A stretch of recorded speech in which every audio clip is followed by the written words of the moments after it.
Introduction. What defines the oldest civilization?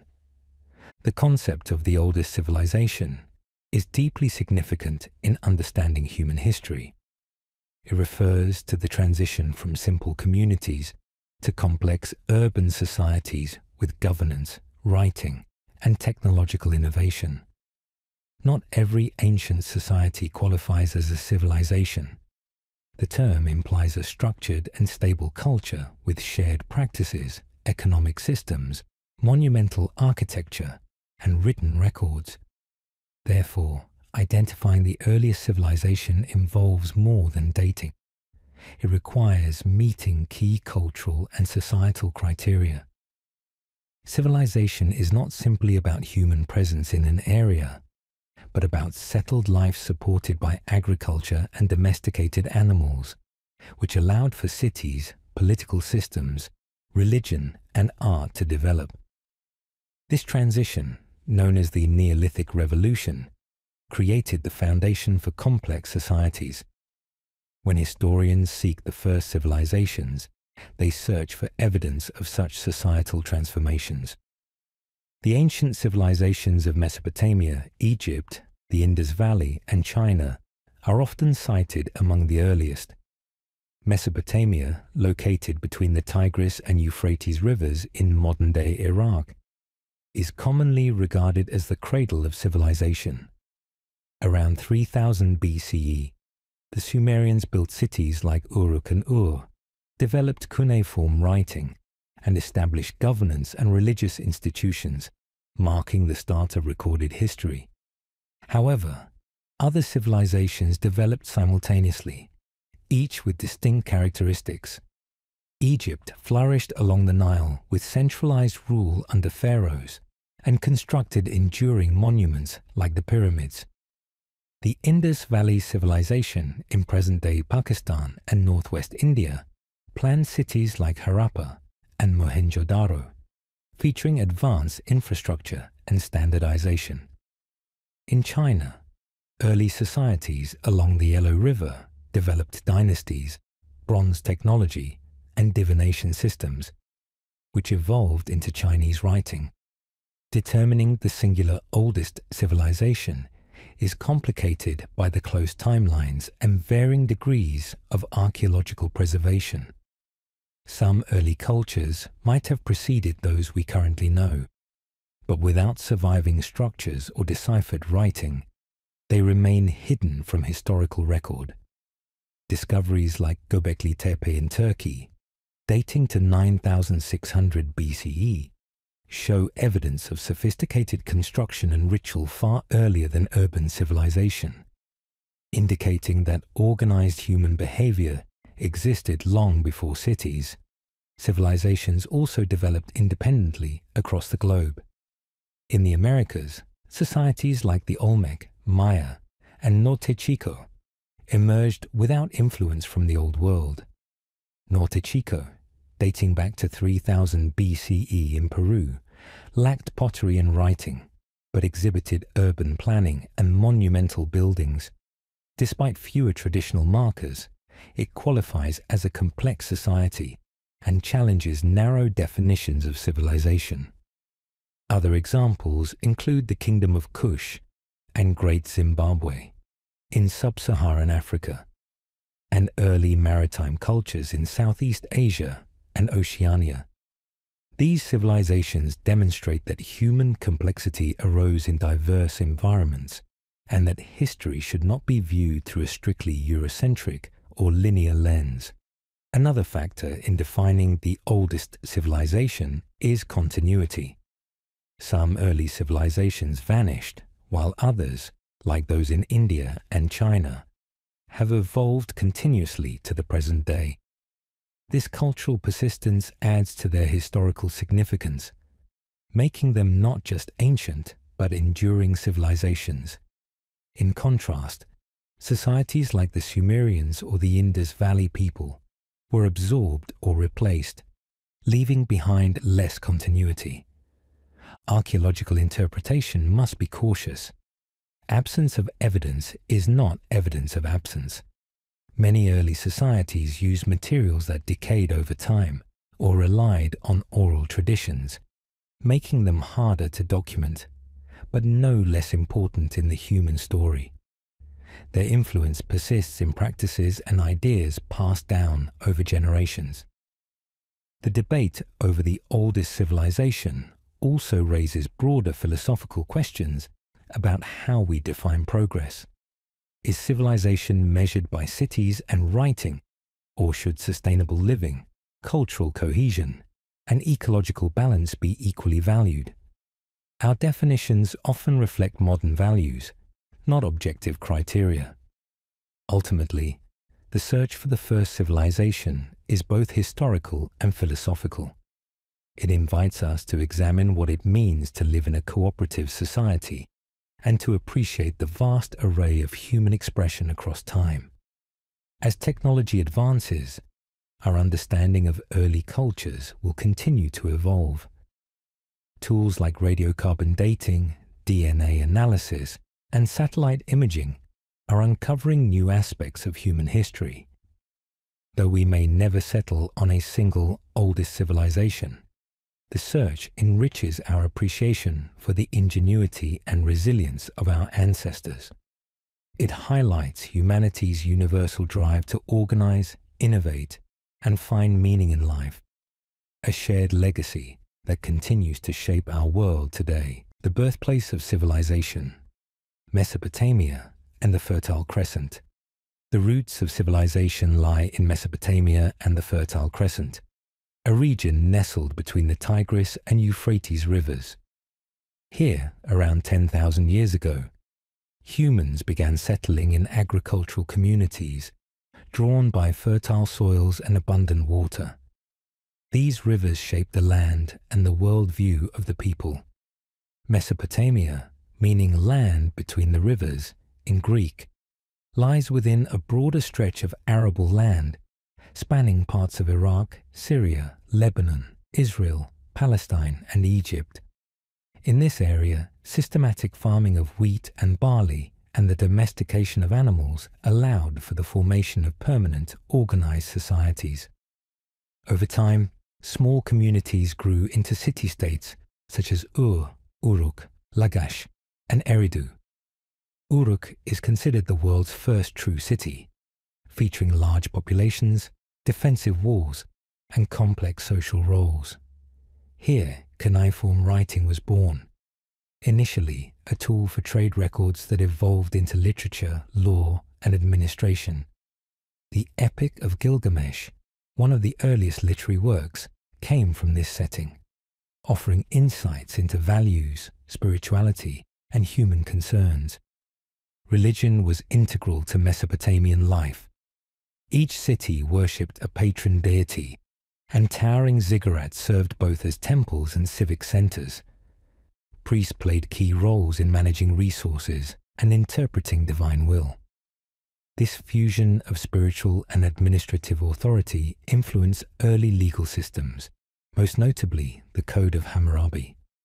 Engraved on stone for public viewing, this legal code outlines social conduct, justice, and retribution, reflecting the need for structure in growing urban centers.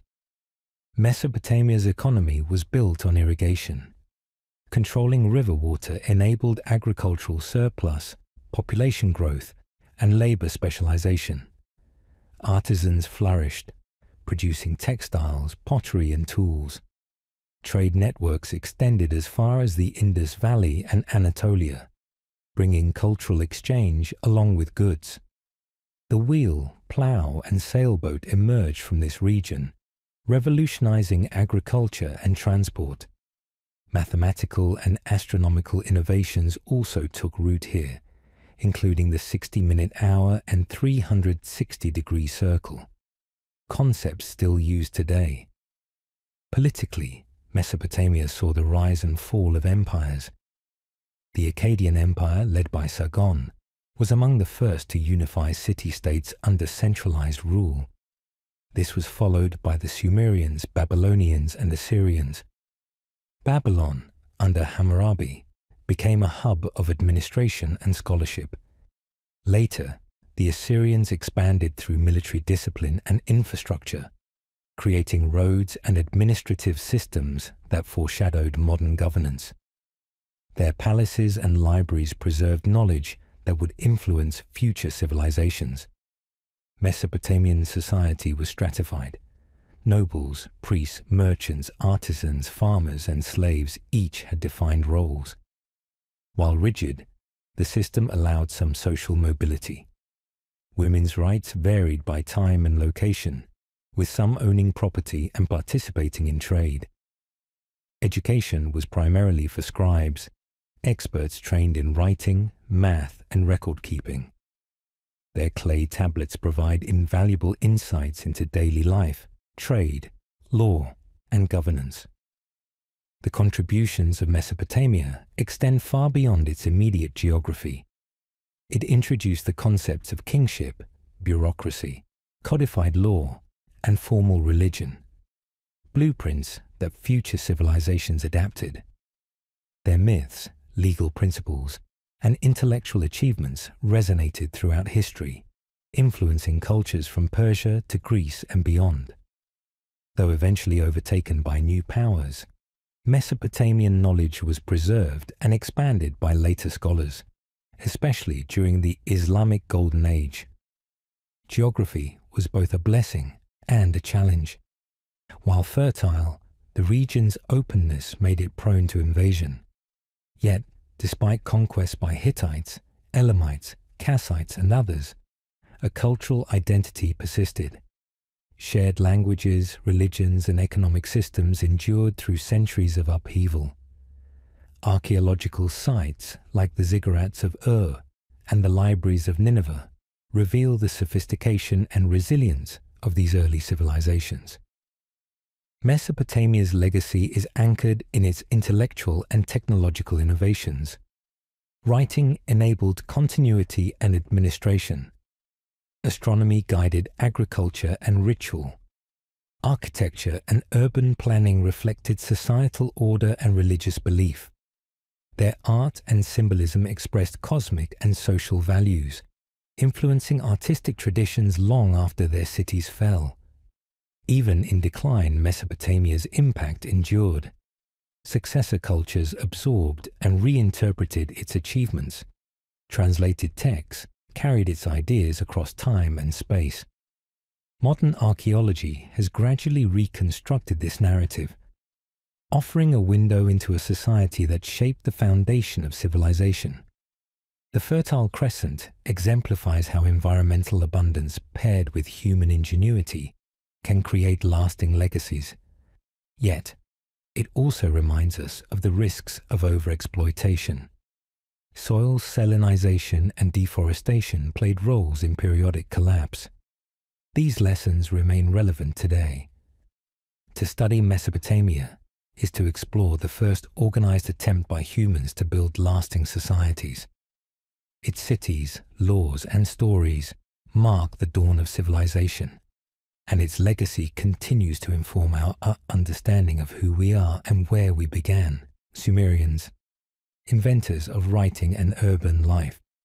The Sumerians, emerging around 4500 BCE in southern Mesopotamia, modern Iraq, laid the foundation for urban civilization. Transitioning from rural life, they established densely populated cities and introduced systems that transformed trade, governance, and culture. These early innovations marked the beginning of organized human society. One of their most transformative achievements was writing. Around 3200 BCE, the Sumerians began pressing symbols into clay tablets with a reed stylus. This script, known as cuneiform, started as a tool for recording trade and resources, later evolving into a medium for literature, law, and administration. Writing allowed knowledge to persist across generations, institutionalizing memory and enabling large-scale societal coordination. Urbanization was equally revolutionary. Cities like Uruk, Ur, and Nippur became bustling hubs of commerce, religion, and governance. Uruk, often called the world's first city, boasted extensive infrastructure, streets, granaries, temples, and administrative buildings. Managing these cities required systems for law, order, and maintenance. The Sumerians rose to the challenge, creating urban models that influenced later civilizations. Sumerian society was stratified. Priests, scribes, artisans, and laborers filled roles essential to civic function. Temples stood at the core of urban life, acting not just as places of worship, but as economic and political centers. Rulers, often priest-kings called ensi, managed irrigation, defense, and trade. Their dual authority reinforced the belief that human prosperity depended on divine favor. Architecturally, the Sumerians built ziggurats, step structures dedicated to gods, constructed from mud bricks. Though subject to erosion, these towering edifices displayed remarkable engineering and symbolized the bond between heaven and earth. Their cities also featured early forms of urban planning and public works. Sumerians pioneered legal systems, codifying laws to govern property, trade, and personal conduct. Their legal frameworks informed later codes, including Hammurabi's. These publicly displayed laws emphasized accountability and social structure. The presence of legal records implies high literacy among administrators and highlights the central role of writing in civic life. Economically, Sumer thrived on agriculture, supported by sophisticated irrigation systems controlling the Tigris and Euphrates rivers. Water management ensured food security and enabled surplus production, which fueled population growth and craft specialization. Artisans produced textiles, pottery, and tools, which were traded across vast networks, from the Indus Valley to Anatolia. These interactions brought new ideas and goods, enriching Sumerian society. Religion permeated every aspect of life. Each city worshipped a patron god, and rituals aimed to secure divine favor. Their rich mythology, preserved in texts, helped explain natural and human events. The Epic of Gilgamesh, among the oldest literary works, explores mortality, friendship, and human purpose, reflecting a profound spiritual and philosophical tradition. Education centered on the Adaba, or tablet house, where scribes trained in writing, math, and religious texts. Literacy was a mark of status and provided access to powerful administrative roles. Students learned through copying proverbs, laws, and hymns, helping preserve institutional memory and cultural values. Sumerian society constantly evolved. City-states often vied for dominance, spurring military innovation like chariots and organized armies. Some periods saw centralized rule under powerful leaders. Others were marked by fragmentation.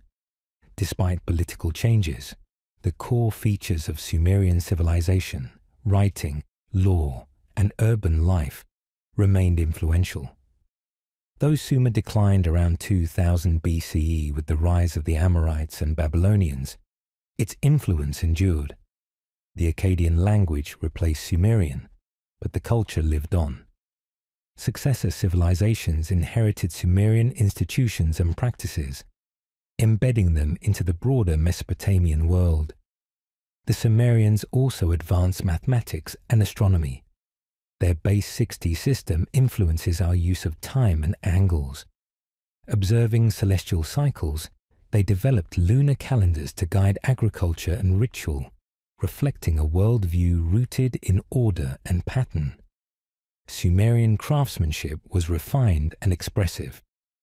Artisans created cylinder seals, intricate jewelry, and statuary that combined function with artistry. These objects often depicted mythological themes and reflected personal and civic identity. Music, too, played a key role in both secular and religious life. Their legacy is vast. As the inventors of writing and urban civilization, the Sumerians reshaped human existence. Their innovations laid the groundwork for cities, governance, law, and culture. Their vision turned floodplains into thriving societies. Even after their political decline, their achievements continued to shape the ancient world. Today, the Sumerians remind us that civilization is a living process of adaptation and imagination. Their cities, texts, and ideas endure as a testament to humanity's potential for innovation and collaboration. In their story, we find the origins of our own, the Epic of Gilgamesh, world's first literature. The Epic of Gilgamesh stands as one of humanity's earliest and most enduring literary masterpieces. Composed over 4,000 years ago in ancient Mesopotamia, this epic narrative predates the Homeric epics by centuries and offers profound insights into human nature, mortality, kingship, friendship, and the eternal search for meaning. Often recognized as the world's first structured literary work, it was originally written in poetic form using cuneiform script on clay tablets and later translated into the Akkadian language. The story, first passed down through oral tradition, offers a remarkable window into early civilizations' thoughts, beliefs, and values, laying the groundwork for storytelling as we know it. Set in the ancient city of Uruk in present-day Iraq, the epic centers on Gilgamesh, a historical king who ruled during the early dynastic period. Though based on a real figure, the story mythologizes him into a semi-divine hero with immense power and unmatched strength. Initially depicted as a tyrannical ruler, Gilgamesh's early behavior reveals an oppressive nature, using his authority to dominate his people. However, as the narrative progresses, he undergoes a compelling transformation, evolving from an arrogant monarch into a more reflective, enlightened seeker of truth and meaning. This psychological complexity distinguishes the epic, making it remarkably modern in its characterization. The arrival of Enkidu marks a pivotal shift in the story. Created by the gods to counterbalance Gilgamesh, Enkidu begins as a wild man living among animals, uncorrupted by society. His eventual encounter with Gilgamesh leads to a fierce battle that quickly transforms into a deep and enduring friendship. This bond becomes the emotional core of the narrative. Their companionship explores themes of loyalty, love, and the humanizing effects of genuine connection. Together, they embark on heroic adventures, most notably the slaying of Humbaba, the guardian of the cedar forest, and the killing of the bull of heaven, dispatched by the goddess Ishtar after Gilgamesh rejects her. However, their defiance incurs the wrath of the gods. As punishment, Enkidu falls ill and dies. His death devastates Gilgamesh, who is forced to confront the stark reality of mortality. The loss becomes an existential turning point. No longer concerned with fame or conquest, Gilgamesh embarks on a quest to discover the secret of eternal life. This journey leads him through treacherous landscapes and mythic encounters, including a meeting with Siduri, a tavern keeper who advises him to embrace life's simple joys rather than pursue immortality. Her counsel introduces a philosophical dimension, the idea that wisdom and fulfillment lie in appreciating life, not in escaping death. Undeterred, Gilgamesh continues to seek Utnapishtim, a sage granted immortality after surviving a great flood. Utnapishtim shares a flood narrative strikingly similar to later cultural stories, broadening the epic scope and connecting it with global mythologies. Ultimately, Utnapishtim tells Gilgamesh that eternal life is reserved for the gods. He reveals a magical plant that restores youth, which Gilgamesh finds, only to lose it to a serpent while bathing. This loss underscores the themes of impermanence and the fragility of human endeavors. Gilgamesh returns to Uruk empty-handed, but spiritually transformed. He gains not immortality, but wisdom. Recognizing the impermanence of life, he understands the true value lies in one's legacy, what we build, the lives we touch, and the knowledge we leave behind. The tale ends not in glory, but in reflection, inviting readers to consider the weight of their own choices and values. Despite being pieced together from fragmented tablets, especially those found in the library of Ashurbanipal, the Epic of Gilgamesh continues to captivate scholars and readers alike. Its survival alone is a testament to its enduring significance. The standard Babylonian version, edited by the scribe Sinlike-Unini, remains the most complete version available. The influence of the epic extends far beyond Mesopotamia. Elements of the hero's journey, existential questioning, and spiritual growth resonate throughout world literature, from Homer and Virgil to modern narratives. What makes this story timeless is its unflinching exploration of what it means to be human. Even in an age of gods and myths, the fears, hopes, and desires expressed remain profoundly relatable. The Epic of Gilgamesh is more than an artifact. It's a mirror reflecting humanity's earliest attempts to understand life's greatest mysteries.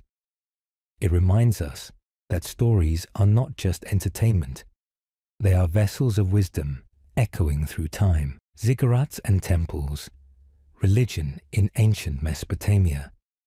Ancient Mesopotamia, often hailed as the cradle of civilization, was equally a birthplace of complex religious thought. At its center stood ziggurats and temples, towering monuments that symbolize the intersection of the divine and human realms. These structures were far more than architecture.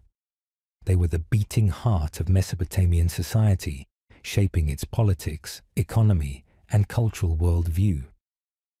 Ziggurats were multi-tiered, pyramid-like platforms constructed from mud bricks and often faced with fired bricks. Their height and form symbolized mountains, sacred spaces believed to connect heaven and earth.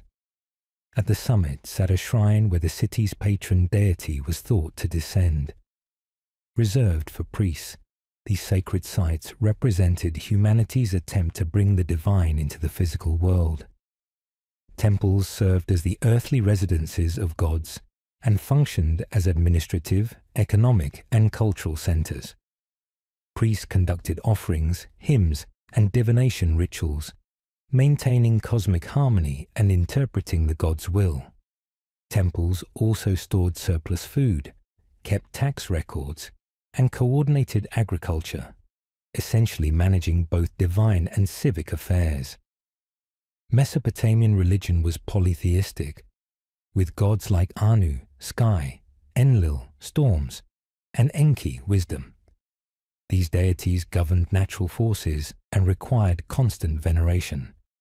Temples were the focal points for rituals aimed at securing divine favor, which was believed essential for peace, fertility, and survival. Neglecting them invited calamity. Religious festivals, such as Babylon's New Year celebration, involved processions, sacrifices, and myth reenactments. These festivals renewed the king's divine mandate and reinforced social cohesion. Gods' statues were carried through cities, allowing the population to visibly engage with the divine in ceremonies that sustained the universe's order. Priests and priestesses played vital societal roles. Beyond rituals, they studied astronomy, mathematics, and divination, advising rulers and managing temple economies. Large temples employed hundreds, functioning much like state bureaucracies. Their activities laid the groundwork for centralized governance and education. Ziggurat and temple architecture reflected religious symbolism. Their verticality implied ascension to the gods, and many were aligned with celestial events like solstices. Carvings of divine figures and protective spirits adorned walls, and constructing a temple was itself a sacred act. often beginning with royal purification rites and prayers. As political powers rose and fell, temples were rebuilt by new rulers seeking legitimacy. Inscriptions on bricks often claimed divine visions or dreams guided their reconstruction. These efforts reinforced continuity and connected new reigns to ancient divine order. Myths, such as the Epic of Gilgamesh and the Enuma Elish, expressed the Mesopotamian worldview. These stories explored morality, mortality, and divine justice. They were taught in temple schools, performed at festivals, and used to instill ethical values. Though temples' inner sanctuaries were off-limits to commoners, lay people practiced religion at home. Household shrines, clay figurines, and incantations show that private spirituality flourished alongside public worship. People prayed for health, protection, and guidance, blending institutional and personal religion.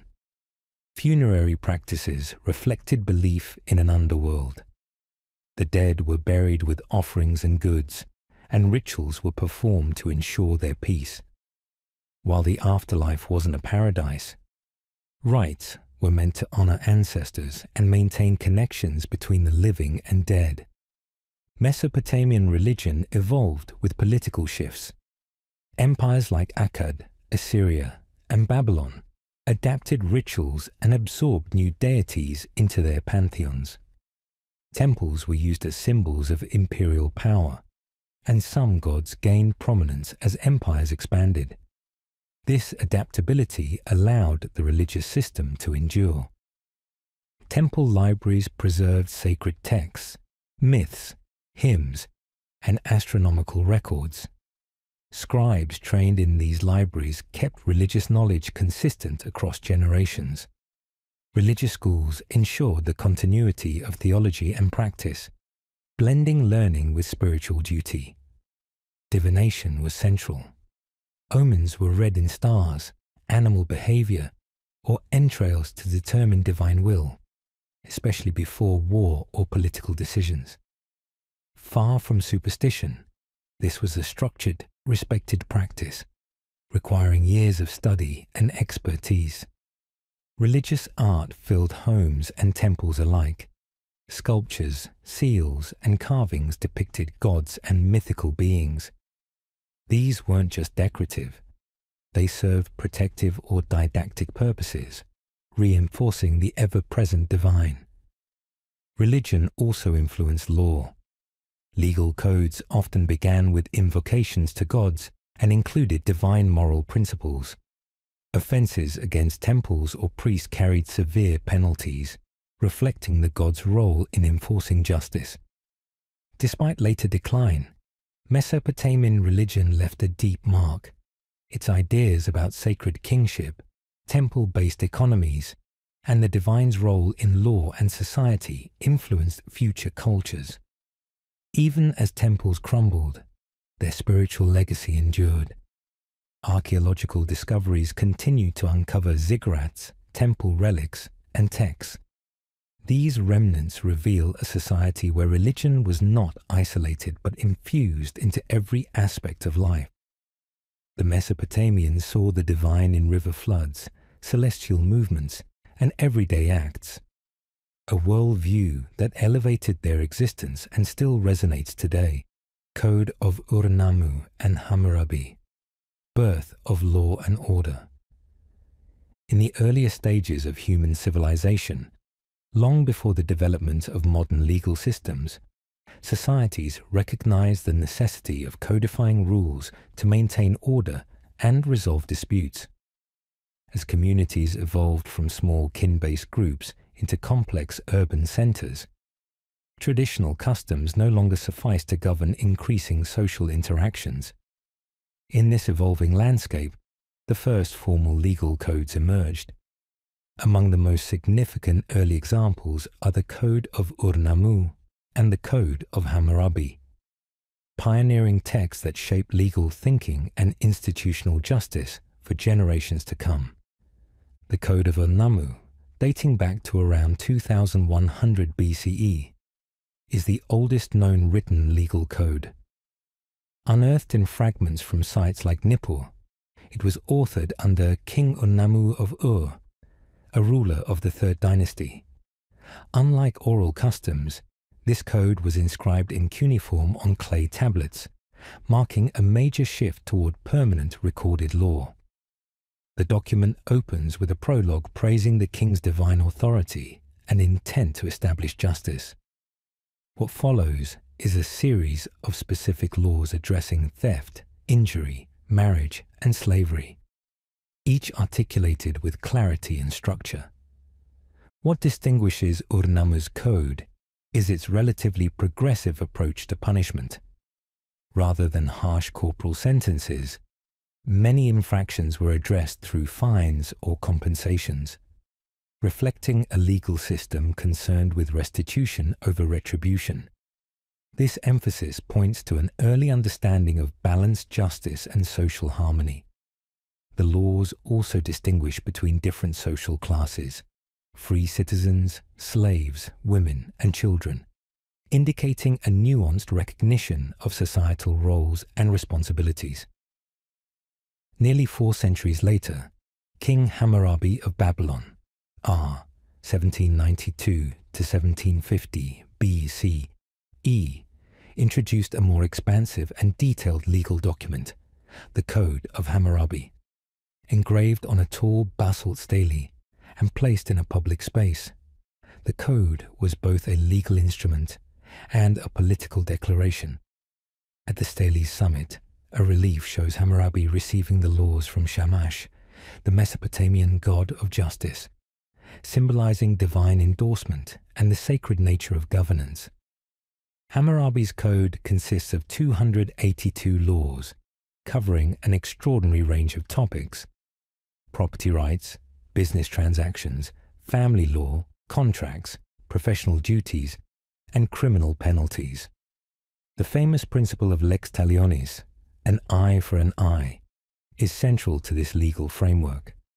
Though this notion may seem brutal, it aimed to impose proportional justice and discourage excessive retaliation, providing consistency in judicial decisions.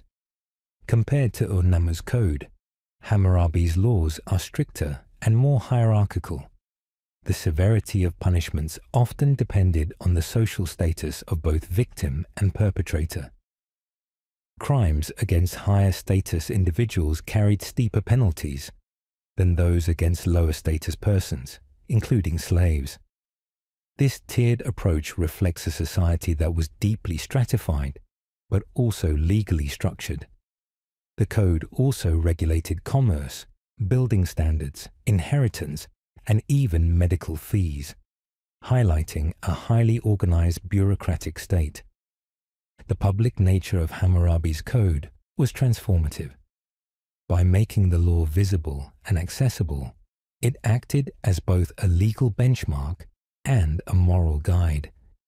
In his prologue, Hammurabi proclaims his divine mission to destroy the wicked and ensure that the strong should not harm the weak. These words underscored a ruler's duty not only to control but to protect, reinforcing the notion that law should serve justice, not just authority. While differing in detail and tone, both the Code of Ur-Nammu and the Code of Hammurabi illustrate the transition from tradition-based regulation to formalized, centralized legal systems. Ur-Nammu's code emphasizes equity and restitution, whereas Hammurabi's reflects a broader scope, codifying every aspect of Babylonian life.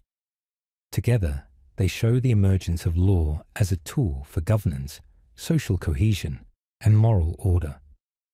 Beyond their historical value, these ancient codes offer crucial insights into early societies, their economies, gender roles, religious beliefs, and daily concerns. Laws about property, contracts, marriage, and social conduct show that complex civilizations were already grappling with issues that still resonate today. Notably, these codes influenced subsequent legal traditions in the ancient world and laid intellectual foundations that echo through Greek, Roman, and even modern legal systems. In today's context, where laws are housed in constitutions and interpreted by courts, it is easy to overlook the radical nature of these early legal codes. Yet their legacy endures. They represent humanity's first conscious effort to impose structure on social behavior through reasoned, written rules. Their existence speaks to a timeless human aspiration, to create a world where fairness is not just hoped for, but defined and enforced. Agriculture and irrigation, feeding the first cities. Long before kings or temples, a quiet revolution reshaped humanity, the development of agriculture and irrigation. This transformation didn't happen overnight, but evolved through innovation and necessity. As nomadic groups began to settle, cultivating plants and domesticating animals, they laid the foundation for the first cities and civilization itself. Over 10,000 years ago, agriculture took root in the Fertile Crescent, a region encompassing parts of modern Iraq, Syria, Lebanon, Turkey, and Iran. Fertile soil and wild grains made this area ideal for early farming. As communities began harvesting and replanting crops like wheat and barley, they shifted from foraging to food production.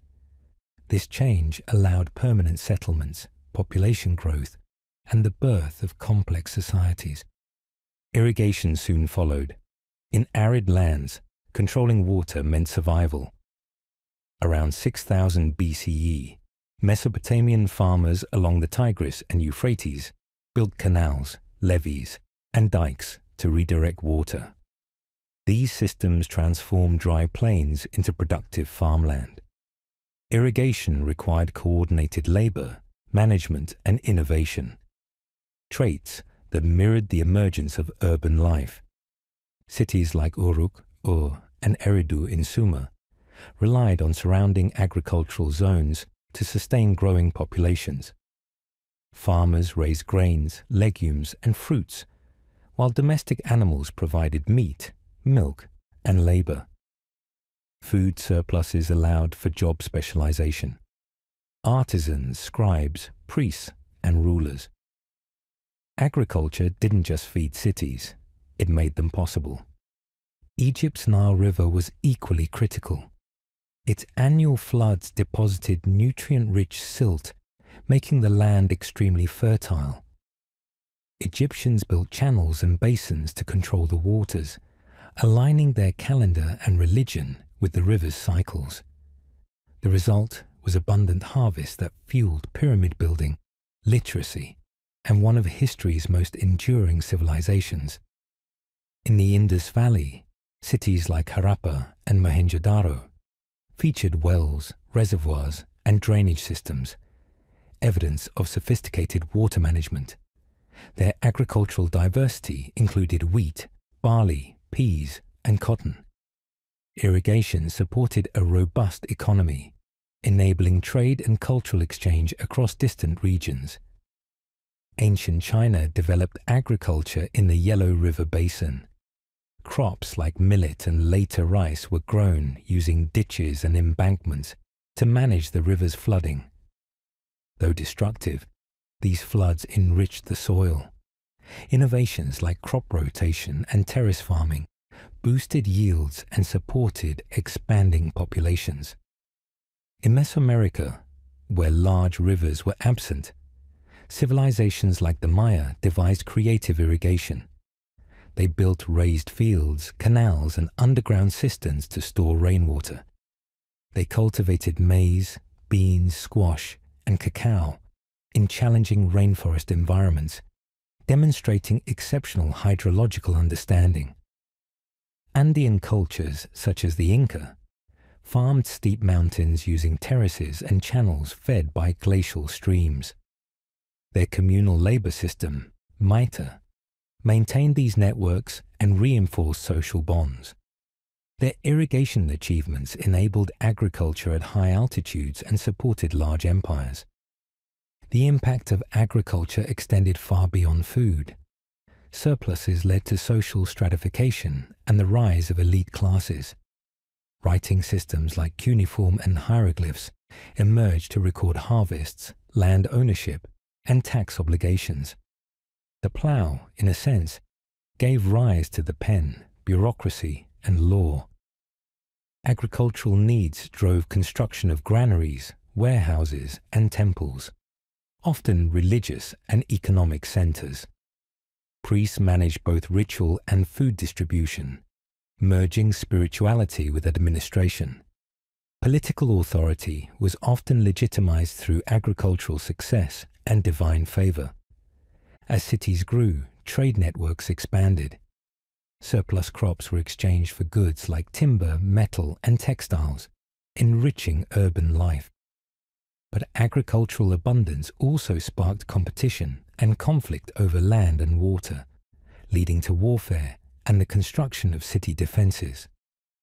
Climate played a decisive role in the fate of early cities. Droughts, floods, and environmental degradation could cripple food supplies. Scholars link climate shifts to the collapse of societies like the Indus Valley and the Maya, underscoring humanity's dependence on environmental balance. Still, agriculture's legacy is profound. It marked the first large-scale effort to reshape the environment for long-term human needs. Innovations in farming and irrigation became the blueprint for future civilizations. Concepts like food security, central planning, and sustainable management trace back to these ancient systems. The growth of cities was not simply due to geography. It was the result of human ingenuity and collective effort. Agriculture fueled urbanization, irrigation sustained it, and communities gave it purpose. Cities became centers of governance, learning, and culture, echoing through time. As we study ancient tablets or walk the ruins of early cities, we're reminded of a time when every harvest mattered and every canal was a triumph of survival. Simple tools shaped complex societies, feeding bodies and minds alike. Today, amid challenges like climate change and food insecurity, the ancient story of agriculture and irrigation remains relevant.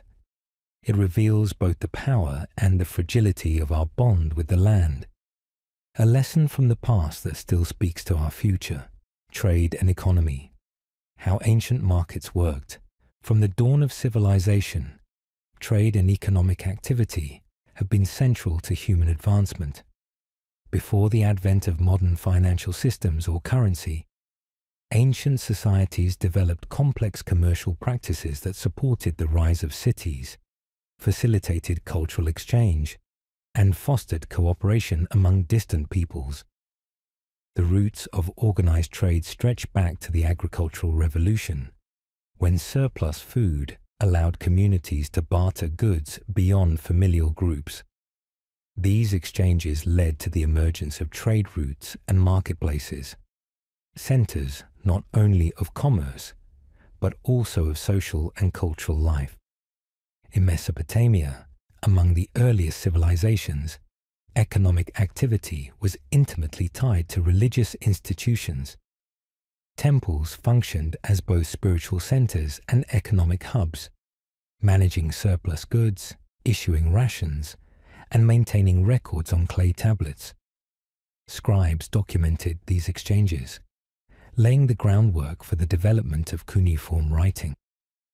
Agricultural producers delivered grain to temple granaries, and artisans provided goods in return for food or essentials. This administrative structure helped manage resources and uphold social order.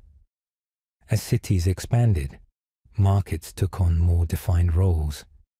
In ancient Egypt, the Nile River enabled efficient transportation of goods. The economy was highly centralized, with officials overseeing agriculture, labor, and trade. Barter was common. Grain and beer were often used as payment. The state coordinated massive construction projects and distributed goods through organized systems. Marketplaces facilitated internal trade in papyrus, linen, and pottery, while foreign trade connected Egypt to Nubia, the Levant, and beyond. The Indus Valley civilization, though still partly enigmatic, shows evidence of advanced urban planning and economic regulation. Archaeological discoveries of standardized weights, seals, and trade goods suggest a highly organized market system. Items such as lapis lazuli and carnelian indicate long-distance trade with Central Asia and Mesopotamia. Granaries and planned streets hint at a well-coordinated economy, balancing agricultural output with urban consumption. In ancient China, markets evolved alongside dynastic rule. Within city walls, marketplaces were regulated by the state, and early forms of money such as cowrie shells and bronze coins facilitated exchange. Trade involved textiles, tools, and food. The Zhou dynasty's policies on salt, iron, and grain reflected efforts to stabilize the economy. Though Confucian ideology often viewed merchants with skepticism, their role in sustaining the economy was undeniable. Over time, guilds and local trade networks flourished. The civilizations of Mesoamerica, such as the Maya and Aztecs, developed vibrant marketplaces. Without wheeled transport or pack animals, human porters carried goods across regions. Markets were held regularly and formed economic lifelines. Cacao beans acted as currency, and trade spanned ecological zones.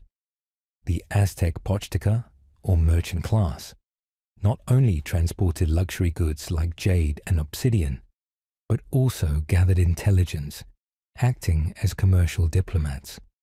In the Mediterranean, commerce took on a maritime dimension. The Phoenicians established colonies and trade posts across the coasts, dealing in timber, glass, and dyes. Their seafaring skills connected Europe, North Africa, and the Near East. The Greeks built bustling city-states where agora markets thrived with the exchange of olive oil, wine, and ceramics. Roman trade systems brought an unprecedented scale of economic integration. Paved roads, ports like Ostia, and a uniform currency enabled the flow of goods across Europe, Africa, and Asia. Roman law protected contracts and merchants, promoting consistency and trust in commercial affairs.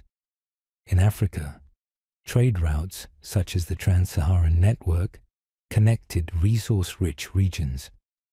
Caravans transported gold, salt, and ivory between sub-Saharan kingdoms and Mediterranean cities.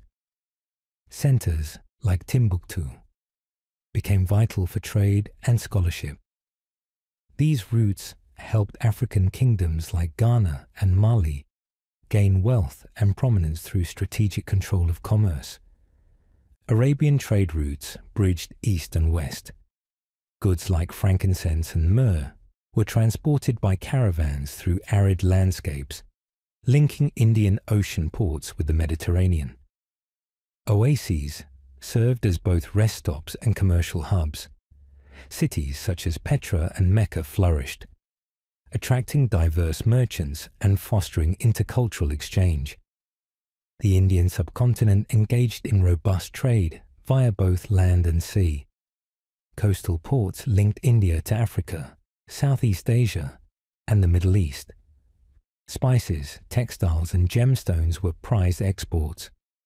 Inland, merchant guilds regulated quality and pricing, often working with rulers to maintain infrastructure. Trade connected India to the Silk Road, making it a key player in global commerce.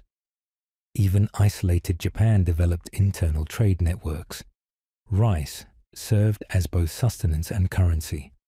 Local fairs near temples and castles supported barter and later coin exchange.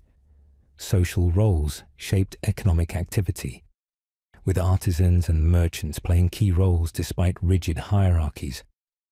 In all these ancient societies, trade was inseparable from religion, politics, and culture. Markets mirrored societal values and allowed communities to specialize, innovate, and connect across vast distances. Ancient economic systems, despite lacking modern tools, displayed ingenuity and resilience, laying the foundation for the global trade networks of today. Social hierarchy, kings, priests, and commoners. Across history, societies have organized themselves into hierarchies reflecting power, spirituality, and economic roles. One enduring model divides people into three main groups: kings, priests, and commoners. This structure defined governance, religion, and daily life in ancient civilizations. While not always rigid, it was deeply embedded in cultural and moral worldviews. At the top stood kings, often regarded as divinely chosen rulers. Their authority went beyond politics.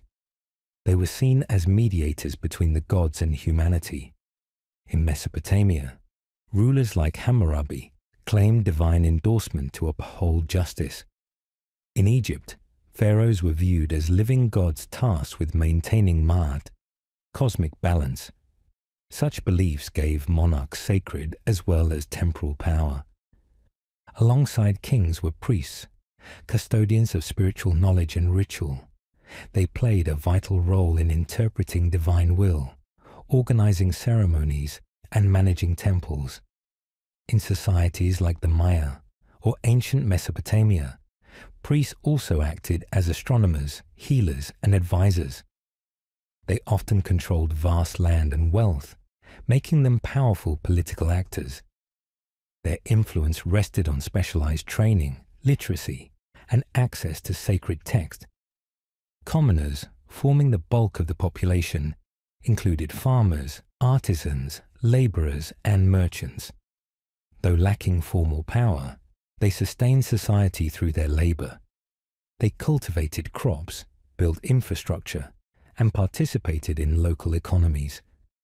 Despite their lower status, commoners preserved cultural traditions, storytelling, music, and crafts that enriched social life.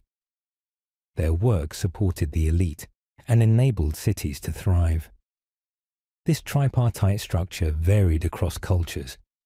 In ancient China, the emperor held supreme authority, acting as a spiritual leader and moral exemplar. Confucian ideals shaped the bureaucracy, with scholar officials advising rulers and guiding ethical governance. The commoners, mainly peasants, were respected as productive members of society, but remained subordinate to the elite. Medieval Europe echoed this model, with monarchs claiming divine right and the church holding immense sway. Bishops and abbots controlled land and even armies, blending spiritual and secular power. Peasants lived under feudal obligations, working land in exchange for protection. Religious festivals and village life gave structure and meaning to their existence, even amid hardship. Social mobility was rare. One's birth typically dictated status, yet exceptional individuals, like scribes, generals, or prophets, could rise through merit or favor. Such cases reinforced the hierarchy as evidence of divine blessing or unique talent, rather than challenging the system itself. The relationship between kings and priests was complex. Rulers needed religious legitimacy, while temples relied on royal patronage. At times, their interests aligned. At others, they clashed. In Israel, prophets challenged royal excess. In Europe, the investiture controversy revealed tensions over who held ultimate authority, pope or emperor. Crises, famine, war, or natural disaster could disrupt this balance. Revolts, messianic movements, and ideological shifts sometimes toppled hierarchies. Yet, even when one order fell, another often replaced it, showing the enduring human need for structure and leadership. Literacy and sacred knowledge were powerful tools. Writing was often reserved for priests and scribes, who used it to record laws, rituals, and history. Control over these texts meant control over cultural memory and moral doctrine. Scripts like cuneiform or hieroglyphics were more than communication. They were instruments of authority. Gender also shaped hierarchy. Most leaders and priests were male, but notable exceptions existed. Queens, priestesses, and noblewomen sometimes wielded significant power. Goddesses and matrilineal traditions offered more balanced models in some societies. Still, patriarchal norms generally prevailed, limiting broader female influence. Over time, new economic and political models began to erode these traditional roles. Commerce, urban growth, and literacy gave rise to middle classes and new ideologies. Philosophers, scientists, and educators gradually assumed roles once held by priests. Kings gave way to elected leaders. Yet symbolic remnants persist in monarchies, religious institutions, and ceremonial traditions. The legacy of this triad, king, priest, commoner, remains embedded in modern society. Leaders still guide policy, spiritual figures offer meaning, and the majority labor to support the system. Titles have changed, but the basic functions endure. Ultimately, this hierarchy reflected how ancient civilizations made sense of the world. It fulfilled needs for order, purpose, and community. Though the structures evolve, the underlying human impulses they represent continue to shape our societies and stories today. Science and astronomy, early observers of the skies. Since the earliest stirrings of human consciousness, the night sky has inspired awe across all civilizations. Long before the invention of telescopes or the development of modern science, ancient peoples turned their gaze upward to seek guidance, structure, and meaning.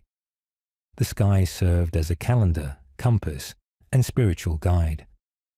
While early observers weren't scientists in the modern sense, they were meticulous in their observations. They tracked celestial cycles, noted recurring patterns, and embedded their findings into cultural myths and practices.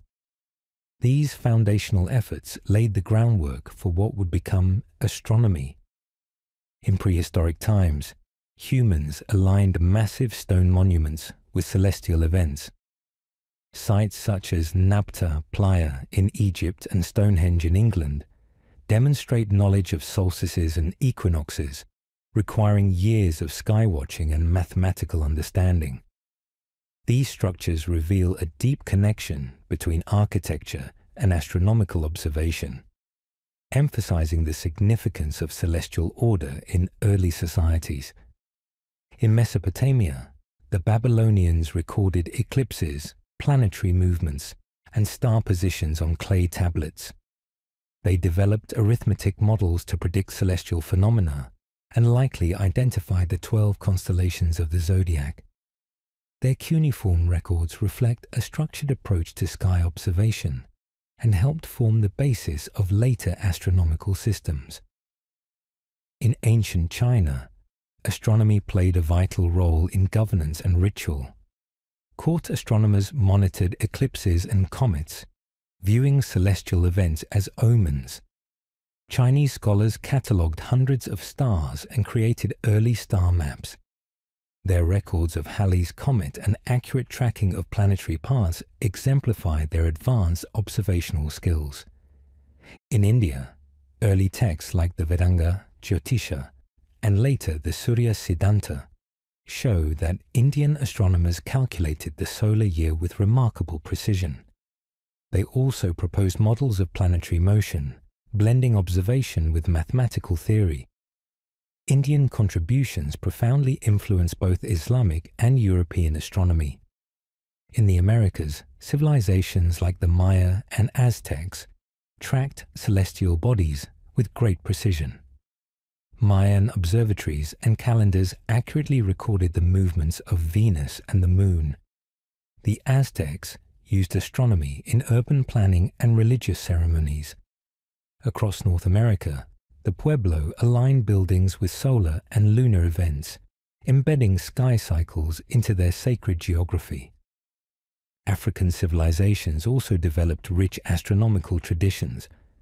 In Egypt, temples and pyramids were aligned with celestial events. Particularly the heliacal rising of Sirius, which signaled the Nile's flood. Egyptians developed a 365-day calendar based on lunar and solar cycles. In Mali, the Dogon people passed down intricate cosmologies, contributing to Africa's diverse sky lore. In Greece, early thinkers shifted astronomy from practical observation to theoretical exploration. Philosophers like Thales, Pythagoras, and Ptolemy proposed models of the universe governed by natural laws. Ptolemy's Almagest, combining Greek and Babylonian data, introduced a geocentric model that influenced thought for centuries. During the Islamic Golden Age, scholars built on Greek, Indian, and Persian knowledge. In cities like Baghdad, Cairo, and Cordoba, astronomers like al-Battani, al-Zarqali, and Ibn al-Haytham refined solar calculations and questioned earlier models. Instruments like the astrolabe allowed for accurate timekeeping and navigation, and observatories like Maraga became centers of discovery. This knowledge entered Europe via translations and spurred the Renaissance. Thinkers like Copernicus, Galileo, and Kepler revolutionized astronomy by challenging geocentrism and developing heliocentric models. Yet their breakthroughs rested on centuries of accumulated observations from earlier civilizations. Elsewhere in Polynesia, expert navigators used stars to sail vast ocean distances. Oral traditions passed down star paths and ocean knowledge, guiding voyages across thousands of miles. In Australia, Aboriginal astronomy integrated myth with ecological knowledge. Stories like the emu in the sky helped track seasonal changes and resource availability. In Southeast Asia, temples like Angkor Wat were aligned with solar calendars. The temple's orientation reflected solstices and equinoxes, illustrating the region's astronomical awareness. In Japan and Korea, court astronomers created star charts and interpreted eclipses, blending scientific practice with spiritual beliefs and governance. Even without modern instruments, early astronomers identified retrograde motion, tracked lunar phases, and created detailed ephemerides. They used tools like gnomons, quadrants, and water clocks to measure time and position. Their accomplishments highlight a shared human drive to find meaning in the cosmos. Early astronomy wasn't just practical, it was philosophical. Civilizations sought harmony between the heavens and the earth. Aligning temples, planting crops, or conducting rituals according to celestial rhythms brought order to human life. Across time and cultures, this shared curiosity reveals one of humanity's most enduring traits: the desire to understand our place in the universe. Rise and fall of Akkad. The First Empire. The Akkadian Empire, founded in the 3rd millennium BCE in Mesopotamia, stands as the world's first empire, a bold experiment in centralized governance, cultural integration, and military conquest. Its rise marked a major turning point in history, and its fall offers enduring lessons on power, resilience, and vulnerability. Mesopotamia was originally a collection of independent city-states like Ur, Uruk, and Kish, often in conflict. Amid this fractious environment, Sargon of Akkad emerged, said to have risen from humble beginnings as a cupbearer to Kish's king. Sargon seized power and launched a series of conquests, unifying the region under his rule around 2334 BCE. Sargon's real achievement lay in administration. He implemented a centralized bureaucracy, appointing loyal governors, Ensi or Shakanaku, to manage provinces, collect taxes, and maintain order. He also promoted the Akkadian language across the empire, helping unify diverse populations. This was more than conquest. it was a transformation of how states were governed. Under Sargon and later his grandson, Naram-Sin, Akkad reached its zenith. Naram-Sin expanded the empire and declared himself king of the four quarters of the earth, becoming the first Mesopotamian ruler to claim divinity in life. The empire spanned from the Persian Gulf to the Mediterranean, encompassing much of modern Iraq, Syria, and Turkey. Akkadian scribes, using cuneiform, documented trade, law, and ritual. Economic prosperity followed, fueled by control of trade routes and inflows of valuable resources. Monumental art and architecture flourished, reflecting imperial wealth and ambition. Cities became centers of innovation, showcasing the empire's reach and sophistication. However, the empire's size made it hard to control. Rebellions in outer provinces strained its resources. Simultaneously, environmental factors like drought disrupted agriculture, leading to famine and unrest. Geological evidence suggests a major climate shift around this time, weakening the empire's food systems and economy. External threats compounded internal problems. The Gutians, a mountain people from the Zagros region, capitalized on Akkad's turmoil. Their raids destabilized key areas, undermining the central government's authority. Local rulers began reclaiming independence, unraveling the unity that Sargon had forged. Akkad's highly centralized system, once a strength, became a liability. Strong leadership had kept the empire cohesive, but weaker successors lacked Sargon's and Naram-Sin's capabilities. Corruption, inefficiency, and power struggles grew, further eroding state effectiveness and popular trust. Religious tensions added to the decline.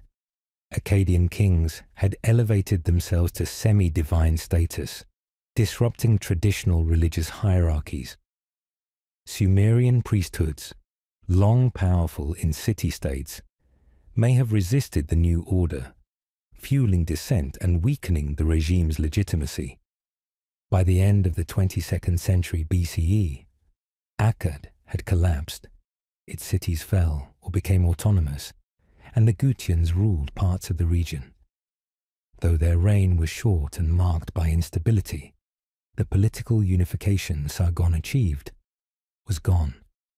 The Gutian interregnum was a time of fragmentation and cultural stagnation. Yet Akkad's legacy endured. The empire's model of centralized administration, imperial ideology, and cultural integration influenced future powers like Babylon and Assyria. Akkadian remained a diplomatic language for centuries. Sargon's legend inspired rulers long after his empire vanished. The fall of Akkad reveals the fragile nature of empires.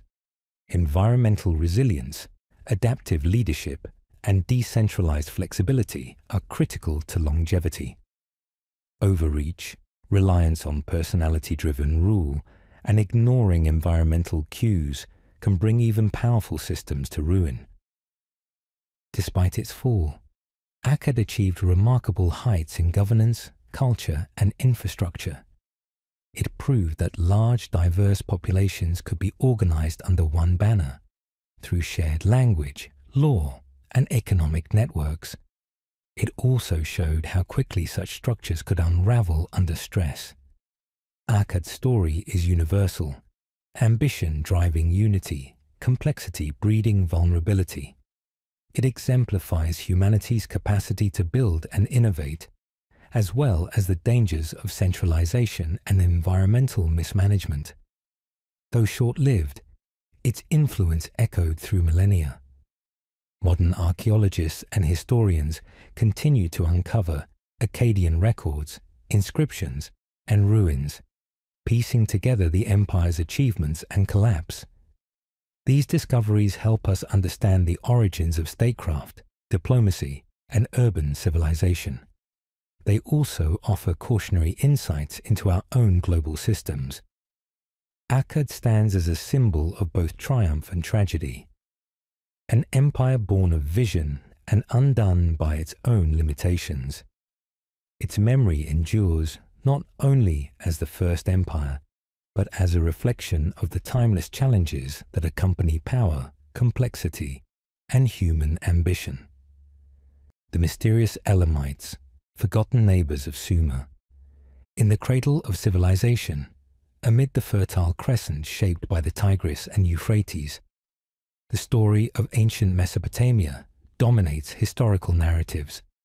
Names like Sumer, Akkad, and Babylon evoke monumental architecture, cuneiform writing, and legendary kings. Yet to the east of these mighty centers, another culture flourished, less renowned, but no less important. These were the Elamites, an enigmatic people who inhabited the region of Elam, corresponding to parts of present-day southwestern Iran. Nestled between the Zagros Mountains and the plains of Khuzestan, the Elamites were not only neighbors of Sumer, but its frequent rivals, trade partners, and cultural interlocutors. Unlike the Sumerians, whose language has been extensively studied, the Elamite language remains a linguistic isolate, unrelated to known language families. Though some inscriptions survive, especially trilingual records from the Achaemenid period featuring Elamite alongside Old Persian and Akkadian, most of their script remains only partially understood. This mystery has made reconstructing their history challenging, as we rely heavily on accounts from other civilizations, often written by rivals like the Akkadians or Assyrians. From the 3rd millennium BCE, the Elamites maintained complex relationships with Mesopotamian city-states. They alternated between trade, alliance, and warfare. Cities such as Susa, Anshan, and Awan emerged as major centers of Elamite power. Susa, in particular, located near the Mesopotamian border, became a melting pot of cultural exchange. Archaeological excavations reveal a distinctive artistic style at Susa, blending Elamite and Sumerian motifs, suggesting mutual influence without cultural subjugation. The Elamites developed their own administrative systems, religious beliefs, and artistic traditions. Their pantheon, distinct yet occasionally overlapping with Sumer's, included deities like Inshushinak, the guardian of Susa. Elamite temples and religious artifacts show a vibrant spiritual life embedded in civic and political structures. Despite their proximity to powerful neighbors, the Elamites retained a strong cultural identity which evolved without being entirely absorbed. Their political history is marked by resilience and reinvention. Despite repeated invasions, Elam survived and often regained independence. Under Sargon of Akkad, in the 24th century BCE, parts of Elam came under imperial control. Yet after Akkad's collapse, the Elamites reasserted their sovereignty and expanded their influence. The Shemashki and Sukalma dynasties exemplify periods when Elamite rulers consolidated power, forged diplomatic marriages, and dealt directly with powerful states across the region. One of Elam's most dramatic moments came in the 12th century BCE, when Elamite forces sacked Ur and carried off the famed stele of Hammurabi. This act symbolized both military dominance and cultural appropriation, asserting Elamite prestige. However, such triumphs were often short-lived. With the rise of the Assyrian Empire, Elam came under increasing pressure. Under rulers like Ashurbanipal, Assyria launched destructive campaigns, eventually razing cities like Susa. Assyrian reliefs depict these conquests with grim detail, yet even in defeat, the Elamites were respected as formidable adversaries. Remarkably, Elamite culture persisted. During the Achaemenid Empire, Elamite was adopted as one of the official administrative languages. The Behistun inscription, for instance, features Elamite text, reflecting both continuity and adaptation. This linguistic survival speaks to Elam's enduring legacy within the imperial machinery of its successors. Archaeological finds in former Elamite cities continue to yield insights. Thousands of clay tablets, tools, ceramics, and ornamental artifacts have been recovered, indicating a society skilled in metallurgy, trade, and governance. Painted ceramics and bronze weapons reveal both artistic sophistication and technological advancement. Administrative documents reflect a structured bureaucracy, managing everything from taxation to temple offerings. Elam's strategic position between Mesopotamia and the Iranian plateau made it a crossroads of civilizations.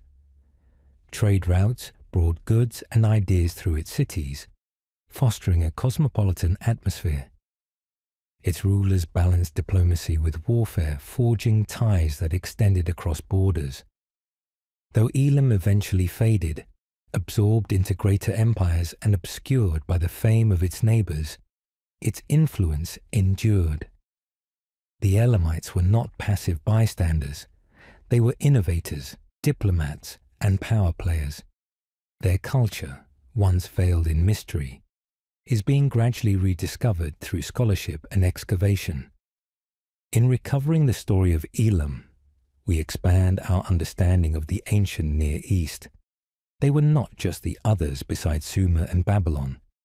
They were a civilization in their own right. The Elamites remind us that history is richer when we look beyond the dominant voices to hear the full chorus of human achievement. Indus Valley Civilization. Parallel giants in South Asia. The Indus Valley Civilization, IVC, flourishing from around 2600 to 1900 BCE, was one of humanity's earliest urban societies, spanning over 1 million square kilometers across present-day Pakistan and northwest India. It stood as a powerful counterpart to ancient Egypt and Mesopotamia. Often underrepresented in historical narratives, the Indus civilization achieved remarkable sophistication in city planning, engineering, trade, and social organization, making it a true giant of the ancient world.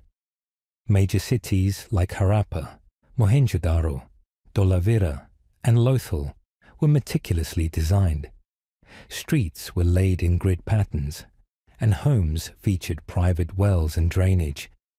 The civilization's standardized bricks, weights, and tools reflect administrative efficiency and technological ingenuity.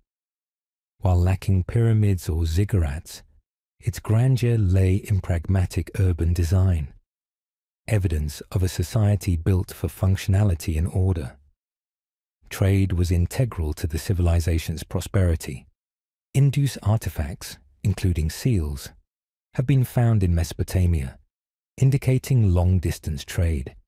Items like beads, textiles, and possibly gems were exported, facilitated by rivers and coastal cities.